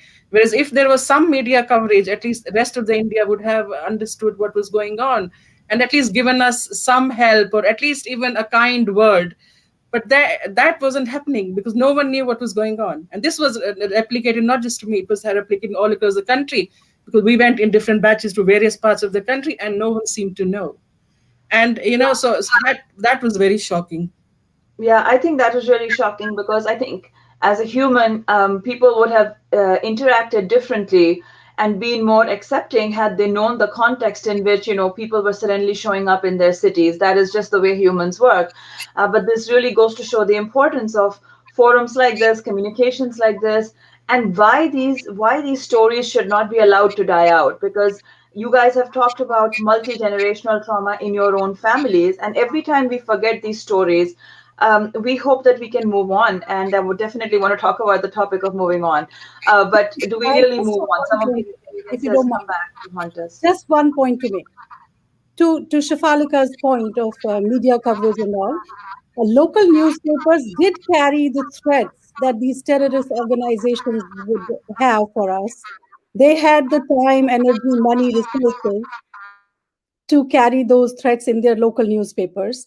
The basic fact that women, the minority women, were asked to wear a bindi, and that was all over the place. Those pamphlets and wherever that was circulated, that was okay because they wanted us to be identifiable, targeted, and kind of noticeable, so that they know that these are Hindu girls. Those threats were carried openly.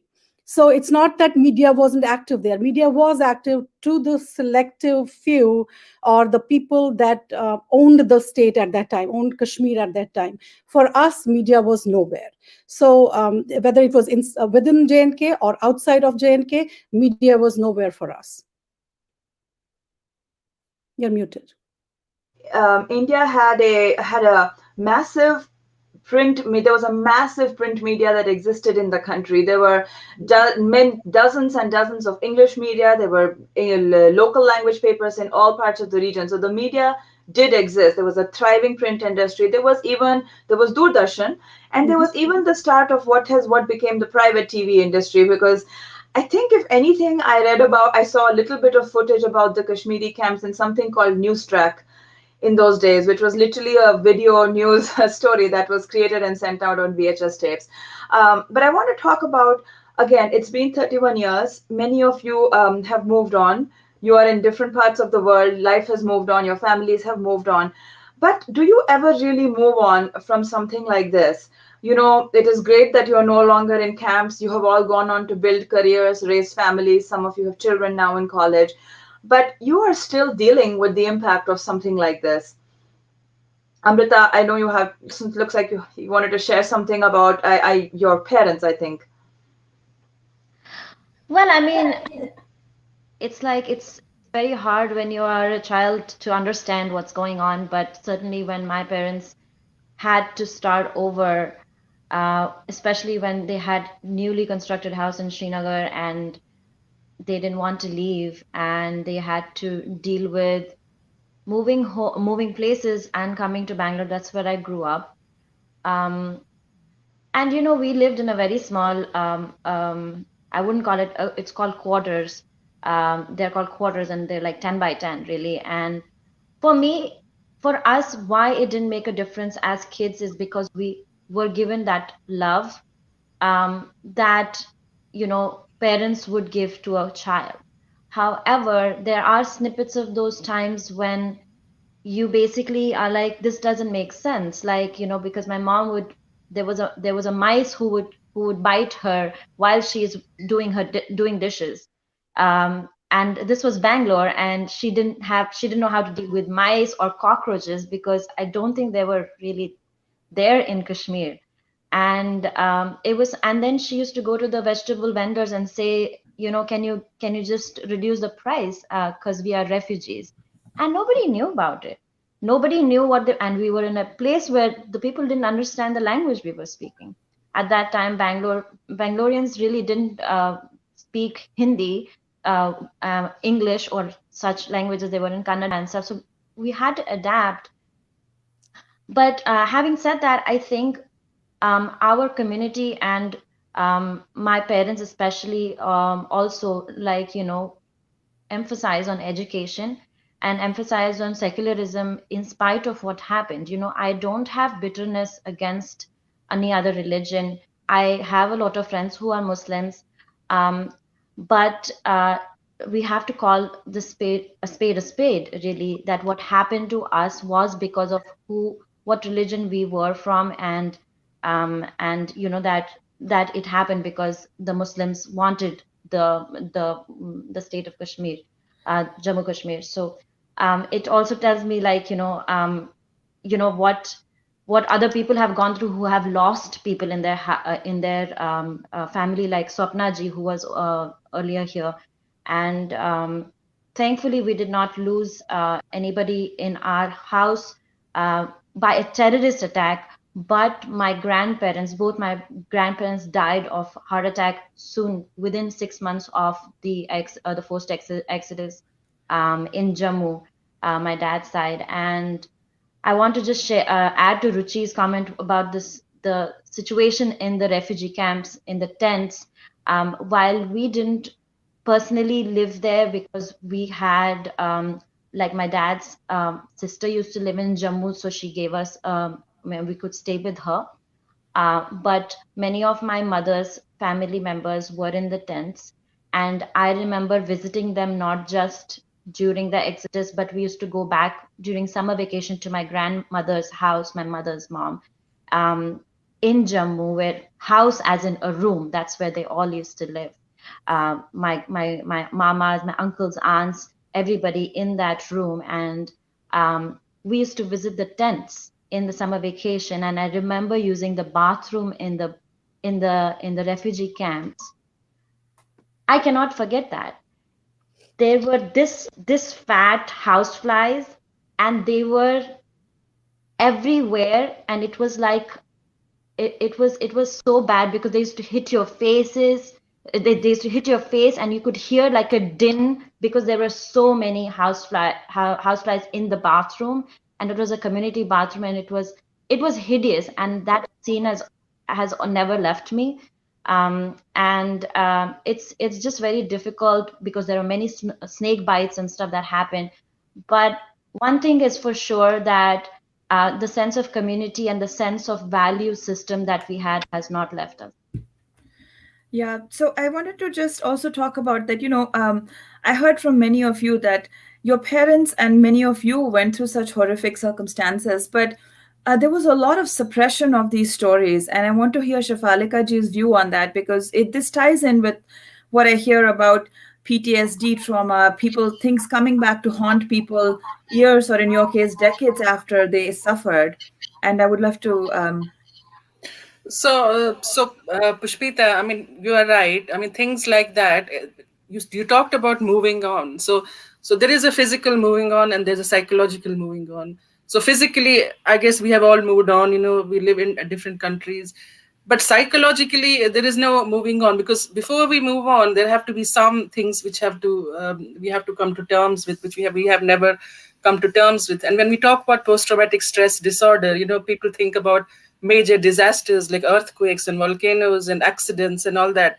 But post-traumatic disorder also happens because of, it is a very personal thing that can happen to a person, is how you respond to a traumatic situation like that happened to us. So in that sense, I think we are all suffering from post-traumatic stress disorder.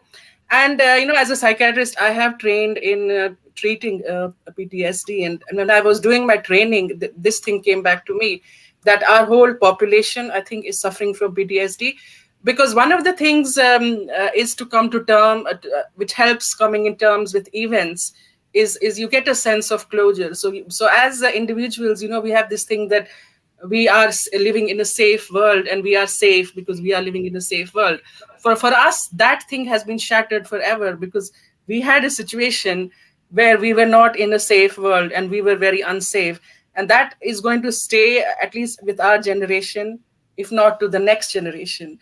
And so the trauma never goes. And one of the things which helps in PTSD is there is some kind of a closure. So events happen, people are prosecuted, or there is some sense that justice has been served, and that helps people move on. People have had parents killed. I've had close family members killed, friends whose parents were murdered. And then there have been no FIRs, there have been no prosecutions, there has been nothing. So for trauma to heal, that has to happen as well, isn't it? So we are in a perpetual state of bereavement. When somebody dies, you go through stages of grief where there's anger, denial, bargaining. But the last step is acceptance. And we are still stuck at the acceptance stage, because we cannot accept that living in a free democratic country, supposed to be, the state is supposed to protect you, and it has failed to protect us. So for us, the trauma, I think, is going to continue for our generations. And one of the things about PTSD is, as a treatment, you try and go back to the place and see what happens. And I heard Jaibans Singh ji saying earlier that, we should try and go back. Maybe that will heal us. And I did try in 2006. I did try to go back. But it was quite a bad experience, because you have to remember, this is a place where people have been killed and our close ones have been murdered. And then you go to a place where you have to stay in a hotel because your own house has been burned. So how can you kind of come to terms with that? And you have people who are looking at you with suspicious eyes because they think, why have these people come back? So we've had properties burnt, everything has been looted, you go and live in a hotel. That is not going back. I would rather not going back, because that kind of made me relive all my traumatic experiences, all the PTSD symptoms, which I think I have got as well, because chronic PTSD can last decades. And I think we have all got that. Yeah, and I think what you mentioned, that there was no discussion at an official level, there was no justice, and there has never been closure, because I believe nobody has ever been prosecuted or really charged with these crimes. And very unfortunately, the Indian Supreme Court turned down a petition from the community as recently as 2019. It is really sad because, as a world, we still hunt down Nazis, and it's been way longer since World War II. The people they hunt down are now in their 80s and 90s, but they're still brought to justice, and nobody was brought to justice for the Kashmir genocide. Absolutely. So when your own Supreme Court says that they cannot pick up the cases again, and then you are reminded of World War II victims, even decades later, things are happening. And that is really, that's very traumatic for us as a community. Neeraji, were you trying to add something? Yes, I was trying to say something as far as closure is concerned. Closure comes when there is some kind of healing from your own self and from your surroundings. Unfortunately, I don't know, somebody's mic is echoing. Sorry. So unfortunately, healing didn't happen at our own level because so many things happened. You moved out. I mean, you were kicked out. You had to reestablish yourselves. Your grandparents died within 5 months of your exodus because they lost their identity. Mine did. He died on the day of my wedding. So I carry his death and my wedding anniversary side by side. Celebration is kind of iffy on that day. But those are the real things. So Exodus not only left us without our identity, it left us shattered because not only the people of the state, but the country stayed silent. I think with a little bit of change that has been happening for the past 3-4 years, that I could very, very easily say, that the fellow Indians have started talking. I'm so glad that Pushpita, you are holding this today. It's not me or Shafalik or Amrita or Ruchi holding this webinar today. That's a positive sign. And that probably will bring some kind of healing to us, because the moment you realize that your agony, your pain is not yours only, it is the rest of the world is supportive, as the rest of the world has accepted it, slow and steady, that healing will happen. And also, as you mentioned, healing happens when these perpetrators are being tried in the court of law, and literally justice is being served to the victim families. We're all victims. I'm not saying that one is less than the other, but there are real victims, 1,800 plus families that have lost their loved ones to this barbarism, to their family members have been, you cannot even imagine the way they were brutally murdered. They were raped, cut into pieces. I mean, you can only shudder at that thought, but that's where healing comes from. And I do appreciate a lot of people outside our country also being supportive of this and bringing this to the fore and letting the world know. And for us, it's our duty to let the globe, people all over the globe know that this can happen anywhere. Please, please, please watch out for the signs of these changes that are happening around you, because it doesn't take long. So that's my take on that. Healing will happen slow and steady. It's happening. We are crying now. I don't think I have cried this much in the past 30 years. So I'm sorry, maybe I took a long time. So please. Up an excellent point. Because it is important to watch for signs. They are very obvious in retrospect, but I think we all have to become better at spotting them as they happen. I also want to just, I think I heard when we discussed your stories, it is how incidents can force these discussions years or decades later. Because I think you mentioned your father didn't share the contents of that death threat he had gotten till he was passing away in 2017. And Amrita has mentioned that her parents never talked to her about what they had lived through till I think 2019. And I think the forcing incident was the abrogation of Article 370. And I'm sure there are many other such stories. So it goes to the importance of continuing to be sensitive and thinking about what happened and being aware. But I think it also speaks to how do you guys feel when people ignore your stories or ask you to move on? I mean, that obviously has to be kind of peeling the scab off a healed wound or healing wound. And so that is again something I think as an audience we should all take away and try to be more sensitive towards. Sure, I think, yeah, go ahead. I wanted to just make a small point about, yes, I really thank Modi government to bring it to the forefront so that my parents could finally talk to me about what happened. And of course, it has to also do with their own processing of their trauma.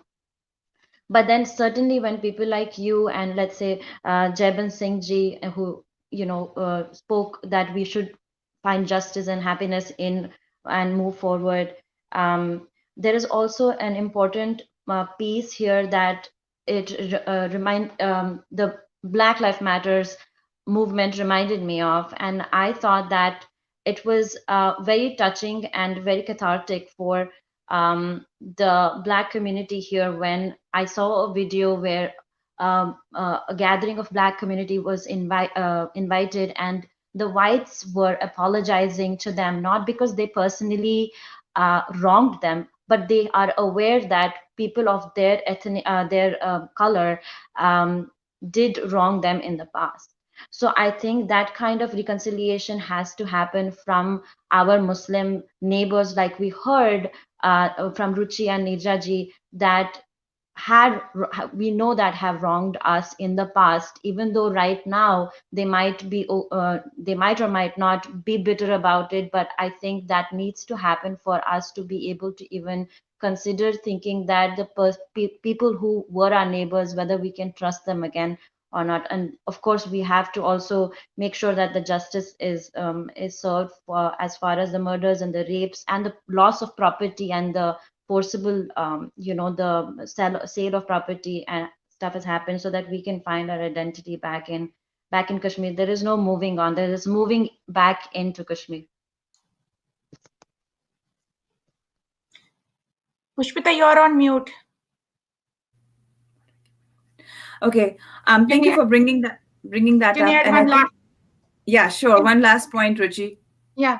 So I just want to end this session, our discussion with this saying that I definitely miss my home in Kashmir. I definitely feel it's so unfortunate that I cannot see my birthplace just because of my faith, because I follow Hinduism, and so I am not safe to see my birthplace, which is so unfortunate. And I want to make a point that Kashmir is a land of Maharishi Kashyap ji and descendants of Maharishi Kashyap ji. So Kashmir, merge means mother and Kashmir, Kashmir, that's what we say, mother Kashmir, merge Kashmir. Merge Kashmir is totally, that's what I feel like last 31 years. My merge Kashmir is under pain. She has a lot of pain. She's crying and she's missing us. And what is she missing? She's missing these temple bells ringing. My merge Kashmir is missing the Vedic chants happening on the Jhelum River, which used to happen on Shivratris. We used to gather on Shivratris on Jhelum River and do puja. That is missing. And I want to end this, discussion from my side. Obviously, there is no end. I will talk about it throughout my life, because injustice, I have not got justice, especially my parents who are now old. When will they get justice? So I want to end this. What was my mistake? I want to ask this question to human rights or anyone who is watching this. What was my mistake and my community's mistake that I was made refugee? Can anyone answer me this question? What was our mistake that we're denied of our basic human right to live in our home and live in our, motherland? was it because I was Hindu in a Hindu minority place? Was Right. that my mistake? So this is a question for everyone. If anyone can help me to answer. Thank you so much. Very poignant question, very important. We obviously don't have all the answers, but I really thank you all for opening up today. This was not easy, and I hope we have not triggered trauma in everybody again. Hopefully this was a helpful session, and I would just like to say that I really thank you again for sharing, and I hope everybody listening understands why we continue to do these sessions, so that you can all continue to spread the stories, make sure that their stories are not forgotten, and that we learn from them in the future. So, Nikunji, I don't know if you want to come on in and wrap it up and take us to the next panel. But again, thank you very much, ladies. We really appreciate the memories and the stories that you have brought to us today. Truly moving, truly moving. I mean, it's, I don't know what to say. Should I cry? Should I get angry? What should I be doing? And this is the type of stuff that, as Pushpitaji said, that we keep forgetting that these stories actually happen. There's denial, there's gaslighting, there are accusations that says, oh, you guys are exaggerating. And this is very unfortunate because other communities who have been subjected to ethnic cleansing, genocide, etc., are given their dues, are given that voice and platform at international stages, except for Kashmiri Hindus. And this is a problem that Hindu community needs to address. You cannot blame the others. We talked about how Holocaust victims are seeking justice, and even today, Nazis are hunted down everywhere. What is the Hindu community doing? Why is the Hindu community not doing anything? Why are we not fighting for the rights? Because when one part of the community is attacked, we should be thinking the entire community is attacked. If we don't take that attitude, today is Kashmiri Hindus, tomorrow it'll be somebody else. And these types of things will continue to happen. It has been happening for thousands of years in pockets or other different pockets. But we need to now stand up and say enough is enough. Let's seek justice. Let's seek equality for everybody. And we want a peaceful world that also includes Hindus. So with that, I want to thank everybody. Pushpitaji, thank you for moderating the panel. We're going to go into our next session. But before we do that, we have a poem that we have from a poet, Sunaina Kachruji. We're going to play that poem. So Sureshji, I'm just going to remove everybody from the stream for now.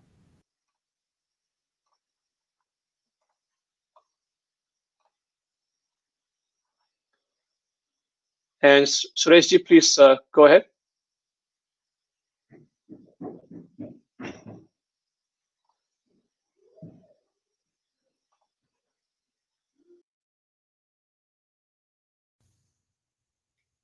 Thank you so much for organizing this event, the remembrance of the genocide of Kashmiri Pandits. And thank you so much for inviting me to read my poetry on Kashmir. Today I'll be reading my poem, Vitasta. Vitasta still flows through my veins, soiled with the filth of carnage. The story of 11 homes won't be told anymore.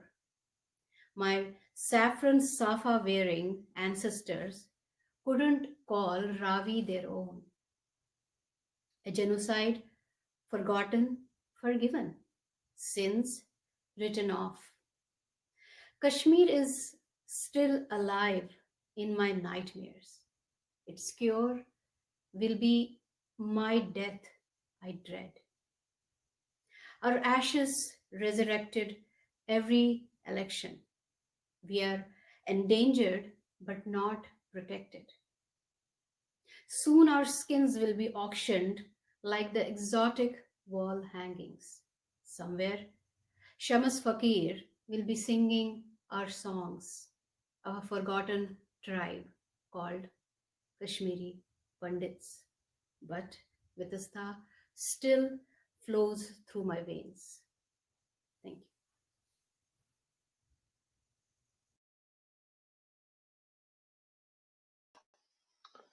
Wonderful poem.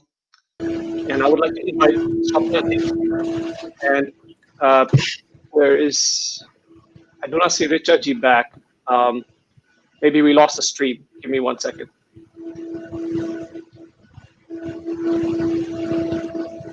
Swapnaji, please go ahead. I think as soon as Richa ji is back, we'll add her to the stream also. But I'd like you to start Sure. our next session. Thank you so much. Namaskar, everybody. Thank you, CoHNA, for this platform to highlight the plight of Kashmiri Pandits and bring awareness to the world about the Kashmiri Hindu genocide. A I'm beautiful right here. poem. Hi, Richa ji. I'm going to go ahead and introduce Sunaina ji. We just heard the beautiful poem penned by her. Sunaina Kashru is an award-winning poet, film writer, producer, lyricist, and a columnist. Her aura has been vast and impressive, encompassing poetry, films, collaboration with other artists, including musicians, dancers, and poets. She has written various award-winning movies, which have been screened at many prestigious film festivals. Sunaina ji so beautifully captured the feelings and plight of Kashmiri Hindus in her poem Vitasta. Vitasta is a Sanskrit word and is mentioned as one of the major rivers in the Vedas. Vitasta is believed to be one of the 7 rivers, also called Sapta Sindhu, mentioned in Rig Veda. The importance of Vitasta and its depiction in Sunaina ji's poem is because Hindus hold Vitasta very close to their heart. Hindus of Kashmir build their places of worship along the banks of Vitasta. The Vedic people revered rivers and worshipped them as a source of life and means of sustenance, a necessity. It plays a very important role from the religious perspective as well as the economy of Kashmir. And the irony, which kind of will segue to what Richaji will kick off to, is today it's popularly the same Vitasta as an ancestral, a Sanskrit word which ties us to a Hindu lineage. It is popularly known as River Jhelum, after a town in Pakistan. And talking to my friends and colleagues, I don't think many of them have heard about Vitasta, but they've heard about Jhelum. Sunaina ji has beautifully captured our plight, how we all fear the nightmare that we live through every day and night, that we heard the other panelists, such heart-wrenching stories. We fear that there'll be no solution to that and we will die. And that is the only time when there will be the end of that nightmare. So beautifully captured by Sunaina ji. Thank you for sharing with us. Richa ji, over to you. Thank you, Swapnajit, for explaining that. And like you've told me before, Vitasta is from the Rig Veda, and the naming and the nomenclature, changing that is a way to kill a civilization, to destroy memories and destroy. And I'm so glad that Sunaina ji and others have kept the name Vitasta alive, and because the river is, as she says, it still flows through my veins, and it is the source of our civilization. I want to ask you about the next line. I think maybe you can put a little more light on the story of 11 homes, what that really means, because I think that, again, is lost to most of us who have not been or grown up in Kashmir. So that's a great question, Richa ji. Before I directly answer that question of 11 homes, I would like to take you back in history. Kashmiri Hindus faced not one but 7 exoduses, which dates back to the 14th century. It started with Shahmir in the 14th century, followed by Shahmir. We had Taimur Lang, and then we had Sultan Sikandar, and it just keeps going on. But the 11 families mentioned in Sunaina ji's poem is as a result of what happened after the first exodus.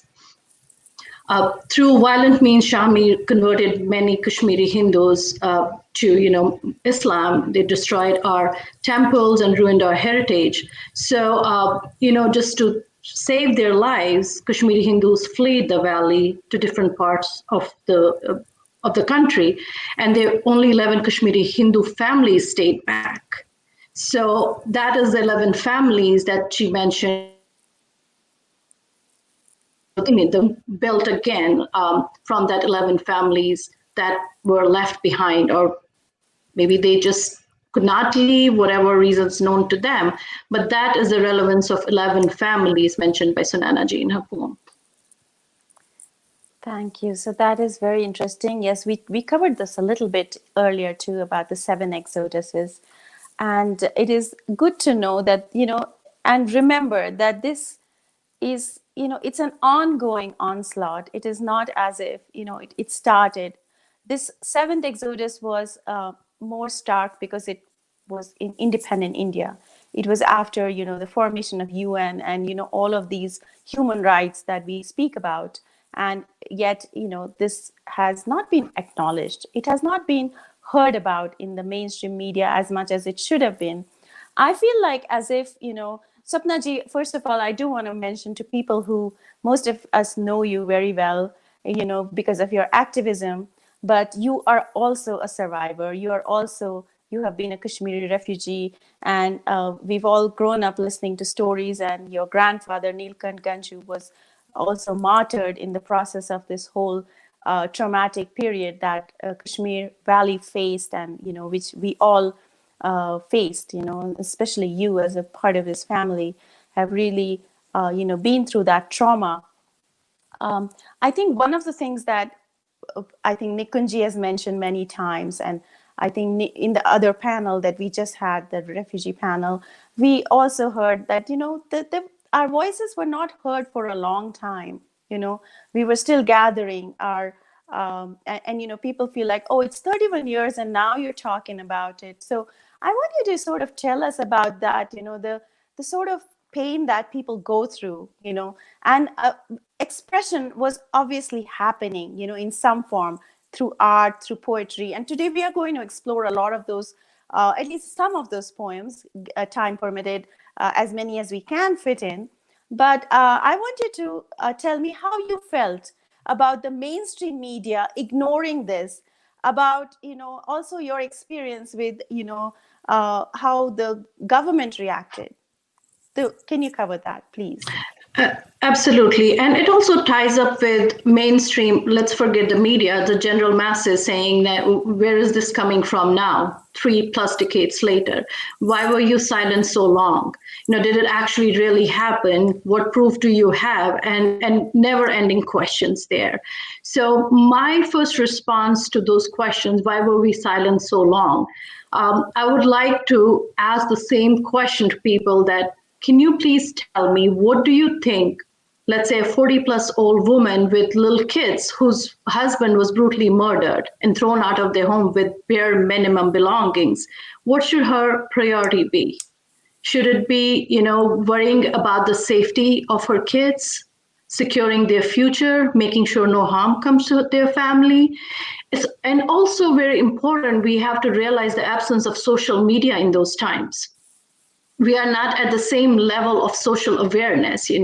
We see it, something happens in one part of the world, within seconds, if not seconds, within minutes, the whole world knows about it. The cameras come out, the phones come out flashing, and it gets, you see live streaming.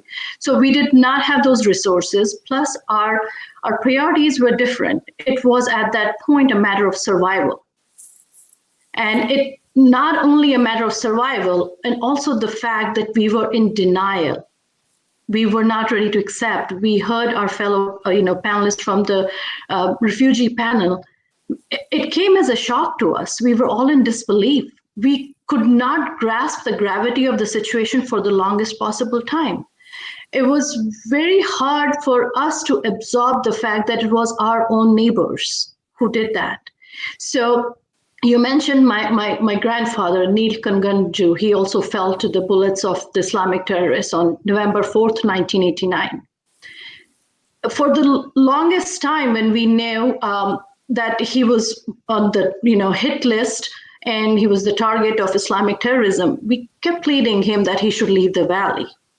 He kept saying he was still in, coming back to the denial piece, and saying that it's just a handful of miscreants who are, talking like this. The general masses are not thinking or ready to do or will do anything along those lines. They will be there to protect us. They are our very own. So the situation, the priorities, the absence of social media, and I think denial, that is what kept us silent for a long time. And whenever we had an opportunity, you also asked, what was the government of India doing? I have a personal story that I want to share.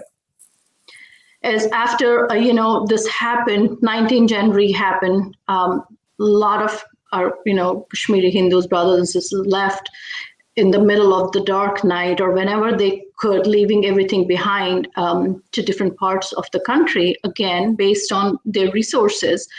And unfortunately, a lot of them in the tents and camps. And if you see the tattered, tents, the conditions there, it's really, it will shock and numb you. It just numbs one to think that how can somebody live in that and live in those conditions, especially for people.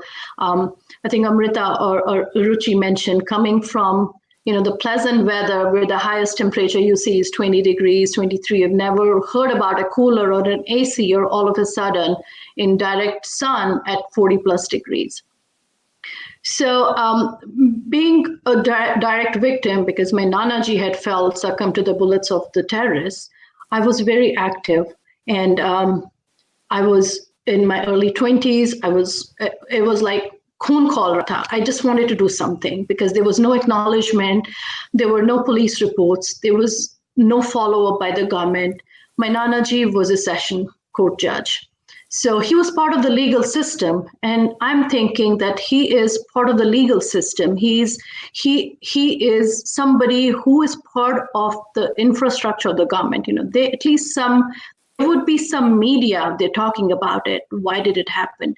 We did not. We listened to this time and again. Not much, hardly anything. The media talked about it, and we were protesting.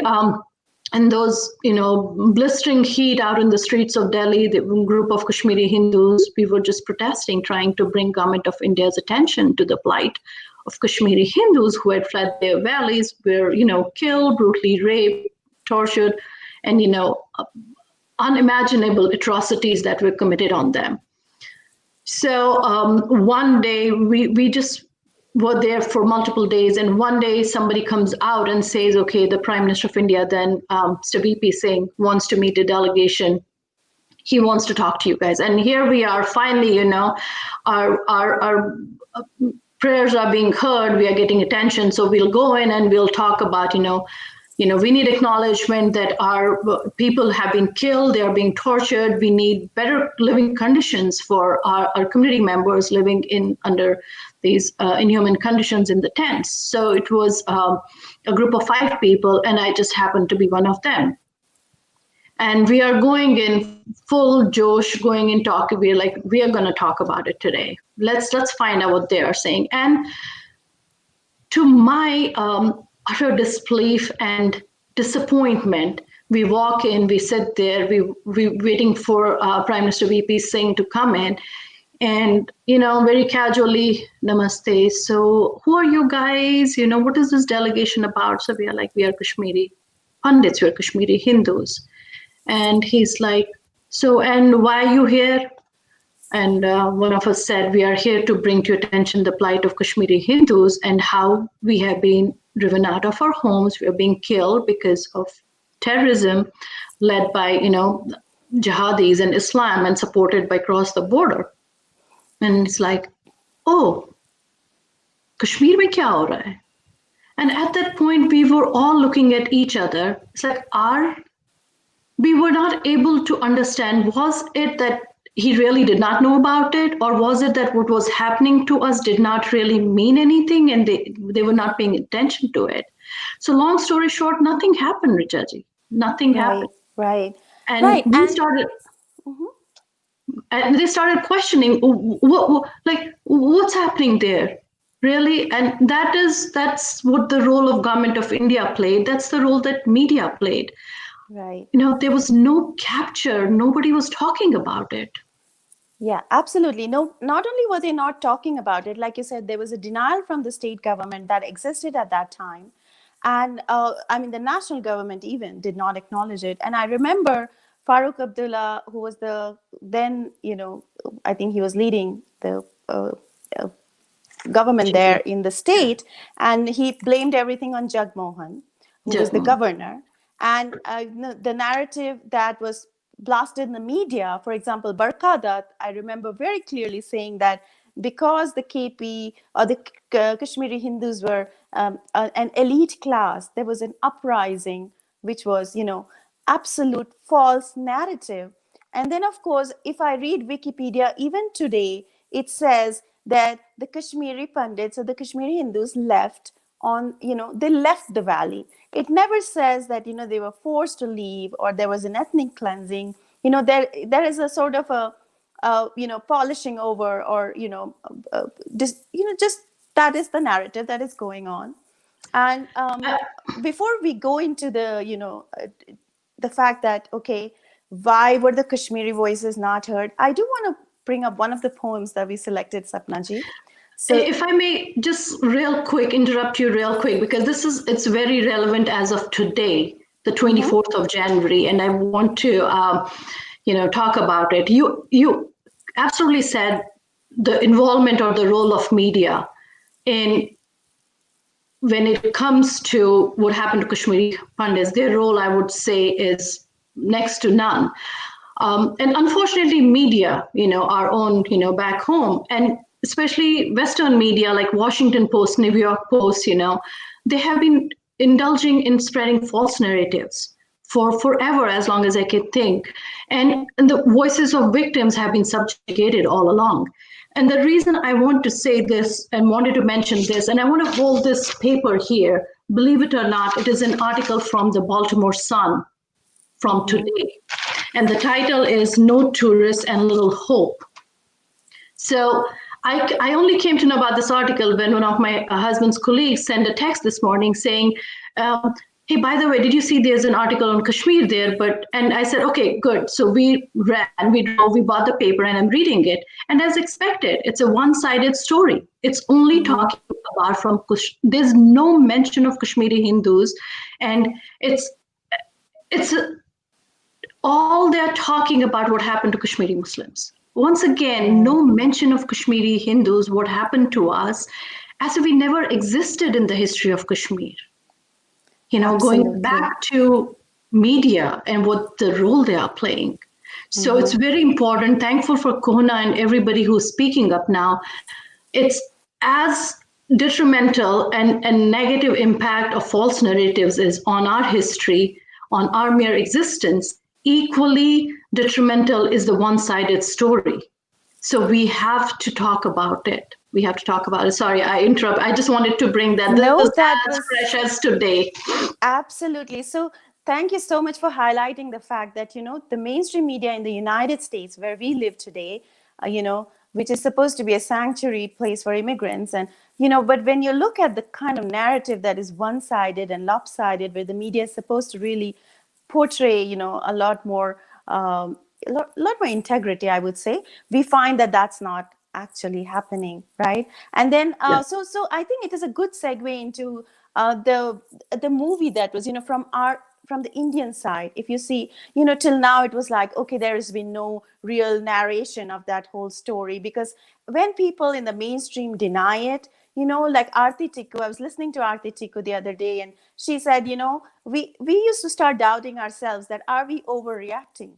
Because we ourselves need validation as human beings to sort of process things that have happened in such traumatic manner. So I was also very enthused when Vidhu Vinod Chopra, who I respected as a director, started talking, and he's a Kashmiri himself.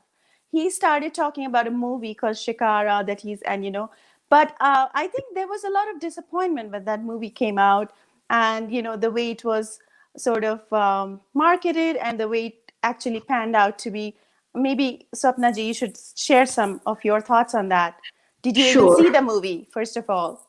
I was going to start with a disclaimer. I have not seen the movie. I have seen the trailers. I have read about it. I've not only read about what others have to write, like critiques and reviews, but I've also listened to Mr. Chopra's interviews and how he is conducted and what he has talked about in the movie. So just like you, we were also very enthusiastic. A lot of us were very enthusiastic. Finally, mainstream is going to talk about us, especially since the movie, when it started coming out in open, that's being, going to come out. And it was announced to be the untold stories of the Kashmiri Pandits. And to add to that, as never heard before or seen before.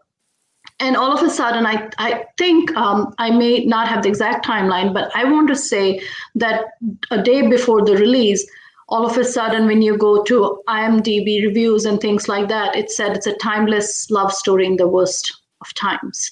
All of a sudden, the untold stories of Kashmiri pundits as never seen, heard before changes to a timeless love story. And I have talked to a few people who have watched the movies. So some have said, if you look at it from the Bollywood commercial perspective, what else did we expect?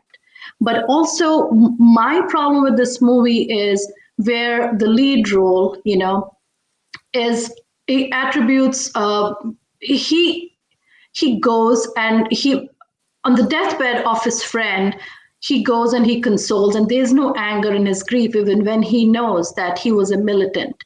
And the film, it sounds like to me, it attributes the Muslim militant extremism to personal loss. Something, it was the hero's brother's father died because there was some kind of interaction or not with the army, or there was an accident. Again, I've not seen the movie. And that is where, he turned to terrorism and he became a militant. Nowhere in the movie are they talking about, it's because of the sponsor terrorism. It's Kashmiri Islamists, no details, just fleeing jabs at that. So we really are not talking about what happened to Kashmiri Hindus. We are not we're not going to the depth of the plight of Kashmiri Hindus. I don't want to say refugees, but they mentioned refugees, I think, a couple of times, but back to, there were tears in my eyes when I heard Amrita and Ruchi, talk about their, they've seen this, they have lived this. And even after that, I think Vinod Chopra cashed on Kashmiri Pandit's sentiments that, he marketed the movie saying it's an untold story of Kashmiri Pandits, and he did not live up to the expectations. We were very hopeful. I was very hopeful that it will show, what happened to us. And, it was the radical Islams that, started all of that. His reluctance in going into details, talking about, it's kind of loses the gravity, what he was trying to express when he initially announced the movie and what it actually turned out to be. So I think we lost Richaji, but continuing on, we also wanted to showcase and talk about how Kashmiri Hindus started putting the emotions in words in different kinds of poems. We started expressing our grief. We stayed silent for way too long. And now it's very encouraging to me as a personal direct victim to see that people have started talking about it. When on the 31st anniversary of the genocide, I was just going through the media and reading what people are penning down their thoughts, their emotions. One thing that really caught my attention is a Jewish writer and Auschwitz survivor, Elie Wiesel, in the preface of his deeply poignant memoir, Night says, "In retrospect, I must confess that I do not know or no longer know what I wanted to achieve with my words. I only know without this testimony, my life as a writer, or my life, period, would not have become what it is. That of a witness who believes he has a moral obligation to try to prevent the enemy from enjoying one last victory by allowing his crimes to be erased from the human memory. If we stay silent, we are contributing to that crime." So I'm very grateful to my community members who are now speaking up, no matter how much pain and trauma it brings to us. And we are thankful for the social media, who is, we are using these resources to get this message and get our correct stories, true narratives out to the world. So I did mention about some poems, Richaji, so I think we wanted to talk about maybe one or two of those. Absolutely. So yeah, before that, I don't know if you covered that, but I just want to say that when the movie where they try to justify terrorism as victims of violence or something, and I remember Imran Khan saying that on the floor of the UN General Assembly as well, that the terrorists pick up guns for certain reasons. I think that is just an excuse, because I mean, look at the Kashmiri Hindu community or the Kashmiri Pandits. They have worked hard, they have built their lives, and the fact that there is so much gaslighting is because we managed to become successful even after so much trauma, so much victimhood, but we still managed to rebuild our lives. So that, I think, is the most important thing to take away from that. And yes, why don't we go into some of the poems? And the expression, like you said, has been happening. The people are expressing themselves. The catharsis is required. The healing is required. We have to, speak. And one of the poems that I have that I wanted to maybe recite is the K.L. Chowdhury's poem, which is called Keys. And it's sort of, we are inspired by this poem and creating a song as well called Keys to My Home. But let me recite this poem, and maybe you can throw some light, Swapna ji, at the end of it. Even after a decade in exile, I hang from my girdle the bunch of keys, keys that I carried with me when I was forced to flee, keys to my home, keys to my relics, my diary, my library, keys that open the sanctum where my gods reside. Yeah, again, how beautifully the emotions of a Kashmiri Pandit have been captured by Dr. K.L. Chaudhary here. While trying to come to terms in exile, we really have not, in different parts of the world, Kashmiri Hindus could still feel the tragic happenings which continued, and the memories from back home. Even though they brought some amount of joy, it still brought a lot of trauma with them. Small things, relics, diary, library, all are objects, from the earlier times. They carry a historical and sentimental interest to the poet, showing, how he yearns for his home, that he wants to go back. He has not given up hope on going back to home. And in somewhere I feel that Key kind of gives him that kind of a comfort that there will be a time when I can go back to the place where I'm free of all this intrusion, and I can go back to my sacred place, my comfort zone where my gods reside. So just a few lines, but if we start going into every word of it and we kind of put in our expressions and emotions, it does carry a deeper meaning. So me, from my perspective, may be able to interpret a certain word in a different manner, but overall it is conveying the message that I still have hope. I'm still holding on to those last strings, still have hope that I'll go back to my home, and I'm missing all these things. Right. So, And I think it also points to the fact that that forced to flee, where you had to leave some of those real, the relics, the things that you cherish so much, absolutely. I had to leave it back. And so, that element is there. And the fact that my gods reside there, I think it shows a little bit of that abandonment from, Exactly. the grace of, somewhere it should come back there. And there is the hope in that keys that, someday we'll go back. I also want to read another poem by K.L. Chaudhary. And again, this one has Vitasta in it. I think Vitasta, we just read one poem by Sunayana Kachru. And this one also is called The Curse.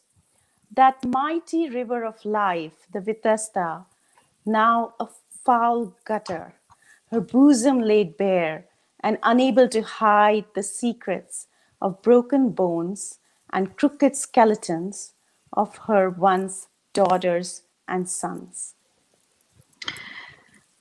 I did mention the significance of Vitasta in the history of Kashmir.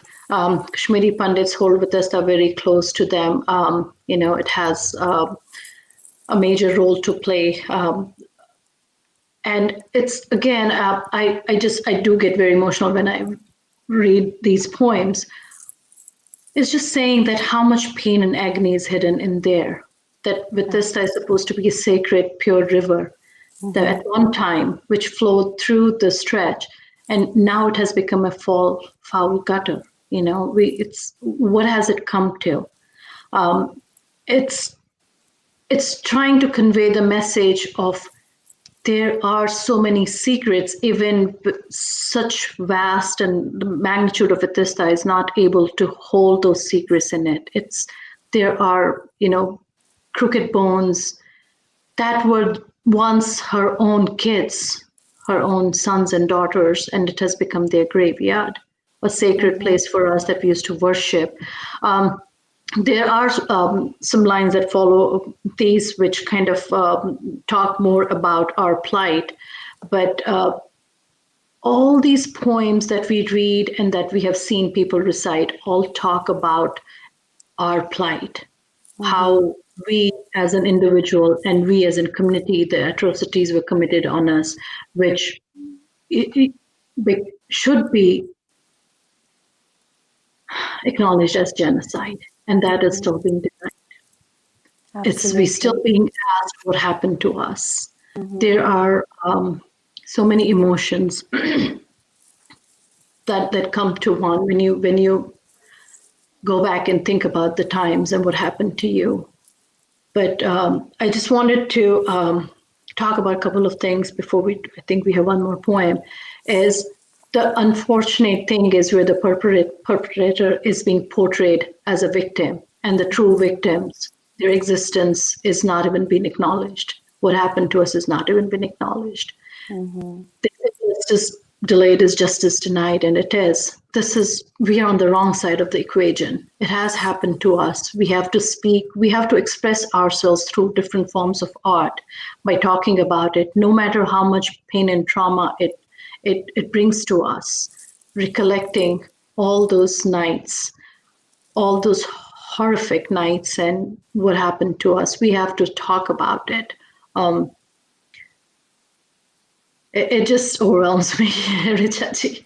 I'm sure it does. And thank you so much for still, coming out and talking about it, because, that is exactly, like you said, what we need to do. We have to present our point of view in some form or the other. And, someday it will get its recognition, because, there has to be closure, and we have to figure out a way to eventually the governments have to do it. It's a political matter, obviously. And I think and the point where they say that, they become terrorists because of the torture, yes. And I want to say, what did Kashmiri Hindus do? Despite going through what our community went through, we did not pick guns. Exactly. Instead, we picked up pens, and I do not regret that. We are a 100% literate community, and we have retained our identity. We have not resorted to violence. So to give an excuse, again, false narrative, that they became terrorists because of what, the Indian army did to them or government of India did to them. But what did Kashmiri Hindus do? We did not pick up guns. But I think the wrong thing that we did is we stayed silent for too long. Right. And like you said, that was sort of inevitable because of the sort of, fleeing and management that people had to do, the deaths that happened, and it's a transgenerational trauma that is being experienced by this entire community. And I also want to say that there seems to be some political will in the Indian government at this time, where they are trying to rectify almost a hopeless situation that existed in Kashmir. And there seems to be a sort of a curve. I know there has never been a complete resolution, and hopefully someday, things will sort out. But at this point, at least when I saw Narendra Modi come to the Howdy Modi event in Houston, and he held the hand of Kashmiri Pandits, and he said, I understand you guys have been through a lot. And from the statement of VP Singh to what Narendra Modi said, I think we have come a long way. And hopefully this is going to be a period of change in the narrative, in our experience of experiencing some closure, and a spirit, indomitable spirit that has still survived, that we are still here talking about it. I think I have a Absolutely. beautiful poem, and before I go into it, I want you to say something so that we can Sure. translate it. It's a Hindi poem. But Absolutely. From my interaction with then Prime Minister VP Singh to now, we have definitely come a long way, but I have to say we have a long way to go. It was acknowledged that, Kashmiri Hindu ke saath kafi kuch ho gaya. That still carries weight, but we need the acknowledgement of Kashmiri Hindu genocide, which is being denied time and again. We need people to, this is not self-inflicted as it's been media out there talking about, they left on their own. Or some Hindus got caught in crossfire, or it was not a targeted killing because of the faith. So all that narrative has to change. Yes, definitely a step in a positive direction when you look at it from a Kashmiri Hindu perspective. I think a positive is we have a lot of people join us today. I see a lot of comments, so really grateful for that. So we were at a point where nobody knew our story. We didn't know anything to this point. So definitely it looks like we are on the right path, going in the right direction. Absolutely. I mean, for me, the Narendra Modi government, when it came out, and the way the entire narrative on the media changed, where we were discussing 370, we were discussing 35A, we were discussing the Kashmiri genocide, that itself. And I think the next step that the government can really do is set up a tribunal that would probably set up the ball rolling in the right direction. So let's go to this. I want to end on a little high note because, like we said, it's an indomitable spirit of the Hindu that, which I have heard people say that there were 46 different, and the UNESCO recognizes it, 46 different cultures and civilizations, but the Hindu civilization has survived, over so many years. And that is the indomitable spirit that is expressed in this poem. It's by Dimple Kaul. And do you want to say a couple lines about Dimple Kaul before I go into? Sure. Despite being very, busy and active in her professional life, Dimple Kaul is an active human rights advocate. She volunteers for multiple causes to raise community awareness. She has been penning her thoughts. She's been felicitated as an iconic woman by Women's Economic Forum, as a Kashmiri Pandit who has faced religious persecution and forced exodus. Dimple's conviction is that a compassionate, non-judgmental, informed, collaborative approach is needed to resolve political and religious differences. Dimple is a transformation coach. She calls herself a learner, writer, and life enthusiast. So her poem is called Kashyap Ka Kashmir, the Kashmir of Kashyap. Kashyap is the rishi who, it seems, has established that land of Kashmir, if I'm right in at least understanding the heading. And then I will read, and I would like, Swapnaji, for you to sort of translate it for the English-speaking audience. Sure. Why don't you read it completely, and then when you start translating it line by line, it kind of... Okay, sounds good. Does not convey the same message powerfully, so yeah. Kashyap की धरती थी पहले, कश्यप की आज भी ये धरती, कश्यप के वंशजों को मार भले हथियाली हो घाटी, ये गांठ बांध लो नर पिशाच, कहता है कश्यप पुत्र ये आज, शारिका के प्रकोप से जलोत्थव कब तक बचता है, तुम कितने कश्यप मारोगे, हम सब में कश्यप रहता है. So to everyone chanting the seditious slogans, eulogizing the terrorists like Burhan and Afzal, we send a reminder about the truth about Kashmir.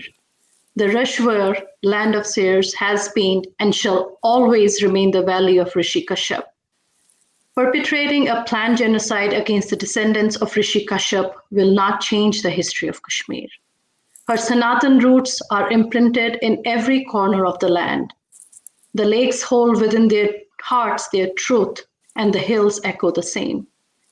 Kashyap consciousness resides in every Kashmiri Pandit's heart and home. And so, no matter how many of us you'll kill, we will rise again and again and again as we have. How beautifully captured, Richa ji. Very beautiful, very courageous, and very inspiring, inspirational. So I like that we end on this high note, because yes, there is so much trauma, there is so much, pain that we carry, and we will relive it. We will talk about it. But we will also talk about the indomitable spirit of the Hindu civilization, of us as, survivors who never gave up and never picked up a gun. And never will give up. So thank you so Namaskar much, for- Swapna ji. It was a pleasure Thank you. discussing these poems with you, and our arts and our poetry will always communicate these messages, whatever the mainstream media does.